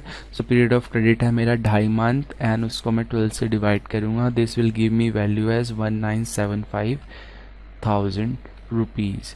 सो यहाँ पे मेरे डेटर्स कैलकुलेट हो गए। कैश में 25,000 बोला था, प्रीपेड सेलिंग ओवरहेड थे 120 जो कि सेल्स प्रमोशन के थे, जो 3 मंथ के लिए क्वार्टरली बोला था, तो 3/12 this gives me value as 30,000। मेरी ग्रॉस वर्किंग कैपिटल आ जाती है। Creditors for raw material 48 lakh को मैं 2/12 से प्रोपोर्शनेट कर दूंगा। ये मैंने कैसे निकाला, मेरी कैश परचेजेज अगर मेरी x हैं तो क्रेडिट परचेजेज 4 टाइम्स ही, टोटल हो गई 5x मेरा 60 लाख से इक्वल है, क्योंकि मेरी टोटल परचेजेज जो हैं वो 60 लाख हैं। सो मेरा x आ गया 12 लाख, तो क्रेडिट आ गया 48 लाख। तो 48 लाख को मैंने टाइम के हिसाब से प्रोपोर्शनेट कर दिया, तो मेरी वैल्यू आ गई 8 lakh rupees. Wages overhead 15 lakh value है वेजेस की, 6 lakh multiplied by wages per unit, उसको मैंने 1 मंथ से प्रोपोर्शनेट कर दिया। Manufacturing overhead, administration overhead and selling overhead, इनकी वैल्यू निकाल ली तो मेरी करंट लायबिलिटी आ गई। इसके बाद मैंने नेट वर्किंग कैपिटल निकालने के लिए जो मेरा डिफरेंस है current assets and current liability का, उसमें 20% ऐड किया, सिंस मैं पहला केस कर रहा हूँ जिसमें मुझे नेट वर्किंग कैपिटल पे निकालनी है सेफ्टी मार्जिन। सेफ्टी मार्जिन मेरा इतना आएगा and this gives me value as this one. Second part में क्या होगा कि I will calculate 20% of this one and not this difference. So यहाँ पे जो वैल्यू आएगी वो इसका 20% होगा एंड उसके बाद जो कैलकुलेशन आएगी वो मेरी नेटवर्किंग कैपिटल होगी।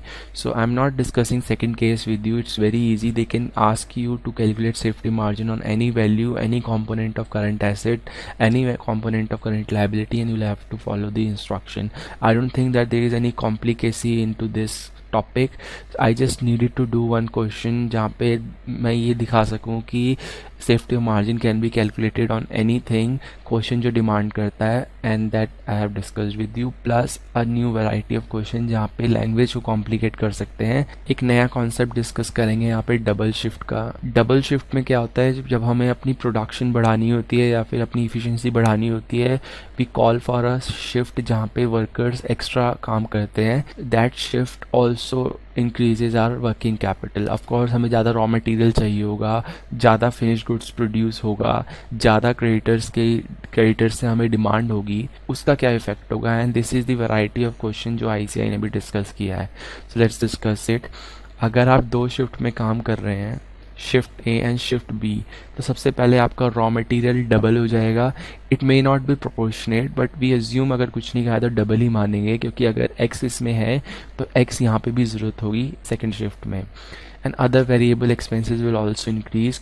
WIP के लिए एक अजम्पशन है जो बहुत इंपॉर्टेंट है कि WIP नॉर्मली तो हमारा इंक्रीज करना चाहिए क्योंकि हम सामान डाल रहे हैं ज़्यादा, तो WIP में सामान ज़्यादा ही होना चाहिए। But what we assume here is that whatever we are putting in the process in the first shift will be continued in the process in the next shift, and जो काम first shift में अधूरा रह गया है वो process further होगा, हम उसमें कुछ नई एडिशन नहीं करेंगे।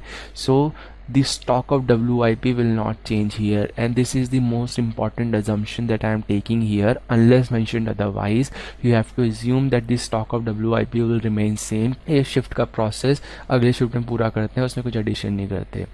प्रोडक्शन ऑफ कोर्स इंक्रीज होगी जिसकी वजह से मेरा स्टॉक ऑफ फिनिश गुड्स भी इंक्रीज होगा। अगर मेरा फिनिश गुड्स इंक्रीज हो रहा था, मैं सेल्स भी अपनी इंक्रीज करूंगा जिसकी वजह से मेरे डेटर्स भी इंक्रीज होंगे। Creditors expenses will also increase, क्योंकि मुझे अब ज़्यादा रॉ मटेरियल की ज़रूरत है तो उसके लिए मुझे क्रेडिटर्स की ज़रूरत पड़ेगी। बट हम जो यहाँ पे बेनिफिट पाएंगे वो बेनिफिट होगा डिस्काउंट का, अगर क्वेश्चन में मेंशन्ड है तो, क्योंकि हम बल्क ऑर्डर करेंगे तो उस बल्क ऑर्डर की वजह से हमें जो सामान है वो सस्ते में मिलने की उम्मीद रहेगी। So if question says that you are getting discount, in that case जब भी डबल शिफ्ट का क्वेश्चन आप कंपेयर करेंगे सिंगल शिफ्ट से, तो सिंगल शिफ्ट में जो रेट लेंगे उसमें डिस्काउंट करके आप उसका डबल शिफ्ट का रेट लेंगे अगर क्वेश्चन में मेंशन्ड है, अदरवाइज आप सेम रेट लेंगे। WIP में सिंगल शिफ्ट में जो स्टॉक है वही आपका डबल शिफ्ट में स्टॉक रहेगा, बाकी सब स्टॉक डबल होगा या जो भी प्रोपोर्शन क्वेश्चन ने मेंशन किया होगा। यहाँ पे डेटर्स को you can allow the discount, और it is said that you achieve a economy of scale when you do the production at large, so वहाँ पे you can provide discount to the customers and that will be again different case जहाँ पे आपको question की language follow करनी होगी। Shift का question करते हैं फटाफट से। रॉ मटेरियल 12 है, वेजेस 40% फिक्स्ड है 10 में से, दैट मीन्स 4 आपका फिक्स्ड है एंड 6 आपका वेरिएबल है। यहाँ पे 8 आपका फिक्स्ड है एंड 2 आपका वेरिएबल है।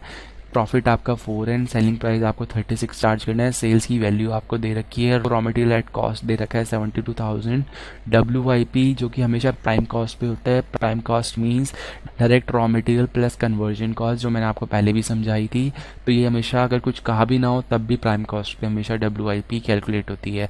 दैट मीन्स WIP में जो हम पर यूनिट में कैलकुलेट करते थे raw material plus labor plus manufacturing, that is what I am talking about here. Finished goods 144, total cost means इसमें हम एडमिनिस्ट्रेशन भी ऐड करेंगे अगर FG लें तो।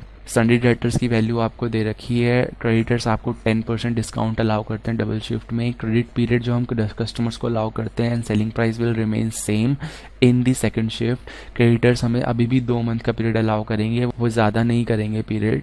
And wages and expenses are paid in half month lag, यानी हम अपने ओवरहेड्स जो हैं हाफ मंथ के बाद पे कर रहे हैं। हमें वर्किंग कैपिटल निकालनी है, रिक्वायरमेंट सिंगल शिफ्ट के लिए भी एंड डबल शिफ्ट के लिए भी। सबसे पहले नंबर ऑफ यूनिट्स निकालते हैं, क्योंकि सेल्स मुझे 864 दे रखी है एंड सेल्स हमेशा सेलिंग प्राइस पे होती है, तो मेरी 24,000 यूनिट हो गई। सो this will be my starting point, क्योंकि मैं सेल्स के हिसाब से अब अपनी कैलकुलेशन करूंगा कि मुझे कितनी सेल करनी है। 24,000 करनी है तो डबल शिफ्ट में 48,000 हो जाएगी। रॉ मटेरियल 72,000 है तो रॉ मटेरियल पर यूनिट 12 है तो 6,000 यूनिट हो गई।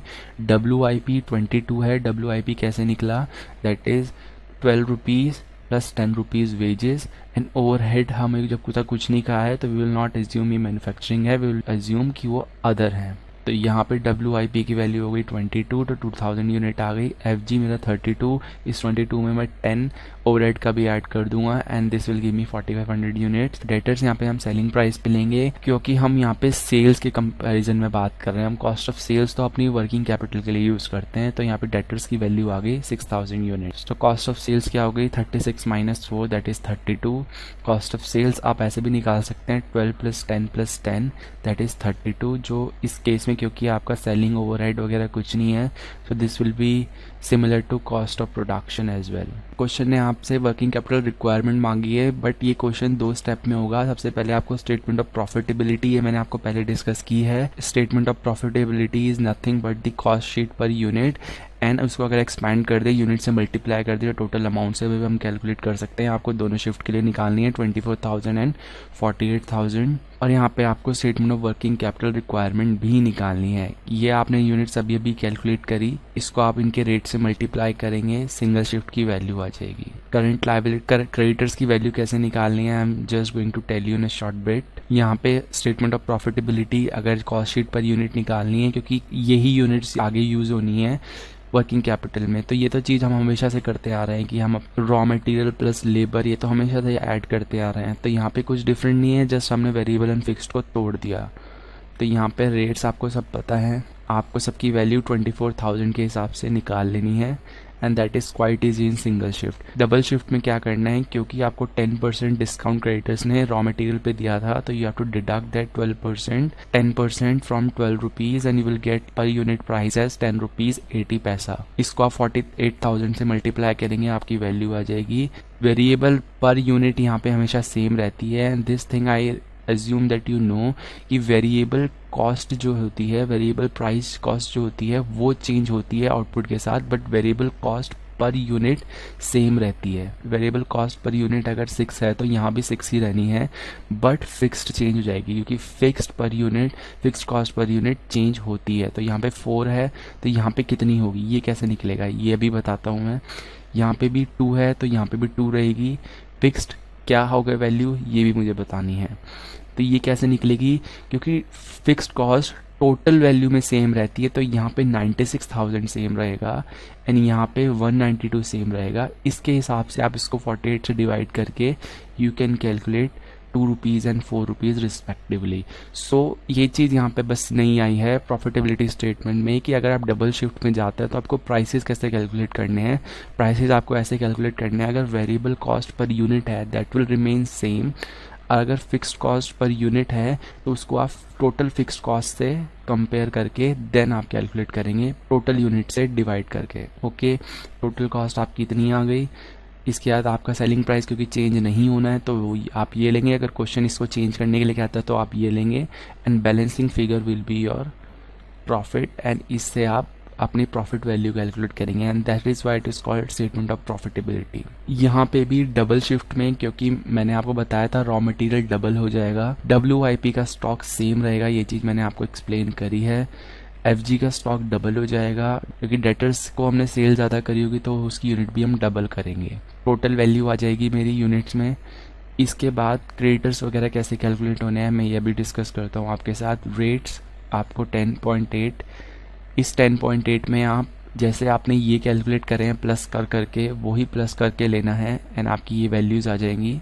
इनको आप मल्टीप्लाई करेंगे इनकी रिस्पेक्टिव यूनिट से एंड आपकी ये वैल्यूज़ आ जाएंगी। ये आपका करंट एसेट डबल शिफ्ट में आ जाएगा। यहाँ पे क्योंकि रॉ मटेरियल का यूनिट ही यूज़ होता है तो आप यहाँ पे रॉ मटेरियल की यूनिट यूज़ करेंगे। यहाँ पे wages outstanding and expenses outstanding के रेट्स लिए हैं मैंने, बट ये यूनिट्स कहाँ से आई, ये वैल्यू आपकी निकलेगी 48,000 यहाँ से।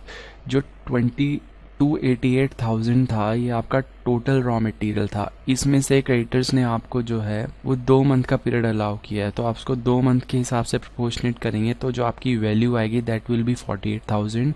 Same goes with the wages. Wages आपके जो हैं वो टोटल हैं 144 प्लस 96,000, इसको हाफ मंथ के हिसाब से प्रोपोर्शनेट करेंगे 10,000। And same goes with expenses outstanding that is overhead outstanding, यहाँ पे भी इसी तरह से कैलकुलेट करेंगे एंड इससे आपकी वैल्यू आ जाएगी and then you will calculate this value.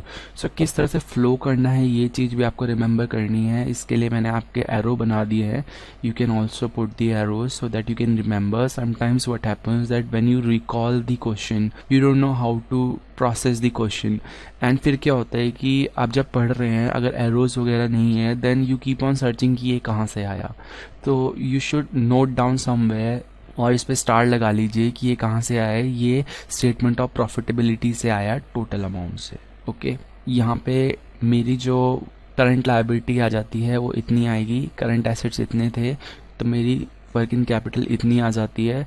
Same goes with the double shift, इतनी आ जाएगी तो मेरी जो वर्किंग कैपिटल में इंक्रीज है वो इतना आया। So you have to show here that how much increase you are getting in the working capital by adopting the plan of double shift. Question based on the capacity, कितनी आप capacity पे operate कर रहे हैं।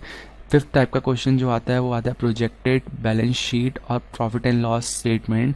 ये question is two common क्योंकि आप profit and loss हर इतनी बार पढ़ चुके होते हैं। And if you know how to calculate finish goods जो कि प्रॉफिटेबिलिटी स्टेटमेंट से बनता है then you should not have any problem putting it into this statement and making the profit and loss from there. So I will not discuss it with you because this is very basic, but I will discuss with you the fourth type of question that is the capacity type question. यहाँ पे current capacity इस वक्त 60% है, 36,000 unit पे आप operate कर रहे हैं। प्रपोज इंक्रीज है 33.33%, सो आपका टारगेट कैपेसिटी हो गई 80%। Here raw material, labour, overhead आपको सब दे रखा है। यहाँ पे आपको रॉ मटेरियल का period 1 month, WIP 1 month, suppliers credit 3 months, FG 1 month, debtors 2 months, wages outstanding 1 month. Evenly accrue हुए हैं तो 50% WIP में लेंगे। Selling price and input cost remain the same. आपको प्रोजेक्टेड प्रॉफिट स्टेटमेंट बनानी है प्रपोज कैपेसिटी पे एंड वर्किंग कैपिटल रिक्वायरमेंट कैलकुलेट करनी है अगर मिनिमम कैश आपको 19,500 रखना है तो यहाँ पे 36,000 अगर 60% है तो 80% 48,000 यूनिट्स होगा। 80% पे ऑपरेट करना है। प्रॉफिटेबिलिटी स्टेटमेंट सबसे पहले बनाता है 422 एंड सॉरी ये मेरे से गलत हो गया, दिस इज़ 0.75। ये कैसे कैलकुलेट होता है I will discuss with you. Sales आपकी सेम रहनी है क्योंकि क्वेश्चन में कहा गया है, तो आपका प्रॉफिट बैलेंसिंग फिगर आ गया है and this amount is calculated as per 48,000 units. 75.75 कैसे आया वो मैं यहाँ पे डिस्कस कर रहा हूँ। करंट आपका जो है वो है 36,000 यूनिट्स एंड करंट ओवरहेड की जो प्राइस है वो 1 रुपी है। See here this is 1 rupee fixed. So fixed अगर आपको निकालना है तो यहाँ पे 1 रुपी है, 36,000 करंट वो है, तो करंट जो कॉस्ट आ जाएगी फिक्स्ड ओवरहेड की वो आ जाएगी 36,000। प्रपोज के बाद भी वो इतनी ही रहनी क्योंकि ये फिक्स्ड है लेकिन ये टोटल अमाउंट में सेम रहनी है। पर यूनिट में कितना चेंज आएगा वो एक्स आएगा जो 48,000 के हिसाब से एडजस्ट होगा, दैट विल बी 0.75। तो 0.75 आपका यहाँ से आता है, इसलिए मैंने वेरिएबल एंड फिक्स्ड अलग अलग लिखे क्योंकि वेरिएबल विल रिमेन सेम, क्योंकि पर यूनिट वेरिएबल सेम रहता है बट फिक्स्ड चेंज हो जाता है। सो पिछले क्वेश्चन में भी कैसे हुआ वो भी आप यहाँ से ऐसे देख सकते हैं कि ऐसे कैलकुलेट हुआ। रिमेनिंग चीज़ आपका रॉ मटेरियल कैसे है 48,000 यूनिट इंटू 4 प्रोपोर्शनेट कर दिया। WIP के लिए यू कैन सी हियर आप रॉ मटेरियल का प्राइस यूज़ करेंगे बट यहाँ पे पीरियड WIP का यूज़ करेंगे एंड इस चीज़ में आपको मास्टरी हो चुकी है। दिस वॉज सेट कि this accrued evenly, so you will take 50% year. Overhead के केस में भी 50-50 लेंगे बट यहाँ पे 0.75 रेट लेंगे एंड आपका WIP इतना आ जाएगा। WIP के केस सॉल्व होने के बाद you will go to the finish goods जहाँ पे आपका 48,000 into 8.75 that will be this much, जो कि आपका इतना होगा 8.75। इसको प्रोपोर्शनेट कर देंगे, इतनी अमाउंट आ जाएगी। डेटर्स आ गया, कैश आ गया, आपका टोटल करंट एसेट्स इतना आ गया। क्रेडिटर्स आपका इतना आ गया, एक्सपेंसेस आपके इतने आ गए। 4.75 आपको लेना है एक्सपेंसेस का रेट, दैट इज 2 + 2 + 0.75 एंड यहाँ से आपका करंट लायबिलिटी आ जाएगा। सेट ऑफ करेंगे, वर्किंग कैपिटल आ जाएगी। सो अभी तक हमने क्या क्या किया, रिकैप है कि हमने ऑपरेटिंग साइकिल डिस्कस की, हमने वर्किंग कैपिटल एस्टिमेशन किया जिसमें हमने बहुत तरह के क्वेश्चन करे, सब कुछ डिटेल में। देन अभी मेरे पास क्या बचता है, I am left with the theory जिसमें I will discuss the factoring, a question on it, minimum permissible banking finance, इसका क्वेश्चन करना है, जो कमिटीज़ आपको रिकमेंड करती हैं कुछ चीज़ें, that I will discuss with you, and there are miscellaneous topics, short topics जो मुझे डिस्कस करने हैं। मैनेजमेंट पे जब हम आएंगे कि how to manage working capital, till now we were just estimating it, when we will come to the management, इस पे स्पेशल एक क्वेश्चन आता है रिसीवेबल पे, कैश पे देयर में be a question, inventory is just like costing, जहाँ पे आप इन्वेंट्री मैनेजमेंट करते हैं, तो वो सेम इकोनॉमिक ऑर्डर और वो सब क्वेश्चन आएंगे। एंड इसमें भी कुछ मिसलेनियस टॉपिक है जैसे security management, short term security management, वो डिस्कस करेंगे। And if it is important तो हम इसको थोड़ा डीप में जाएंगे, otherwise we will just discuss it, क्योंकि ये इतना मेन पोर्शन नहीं है। सो टिल नाउ मेरा फर्स्ट लैब पूरा हो चुका है जिसमें theory is left, and I am moving to the lab 2, and in the lab 3 I will discuss with you the theory.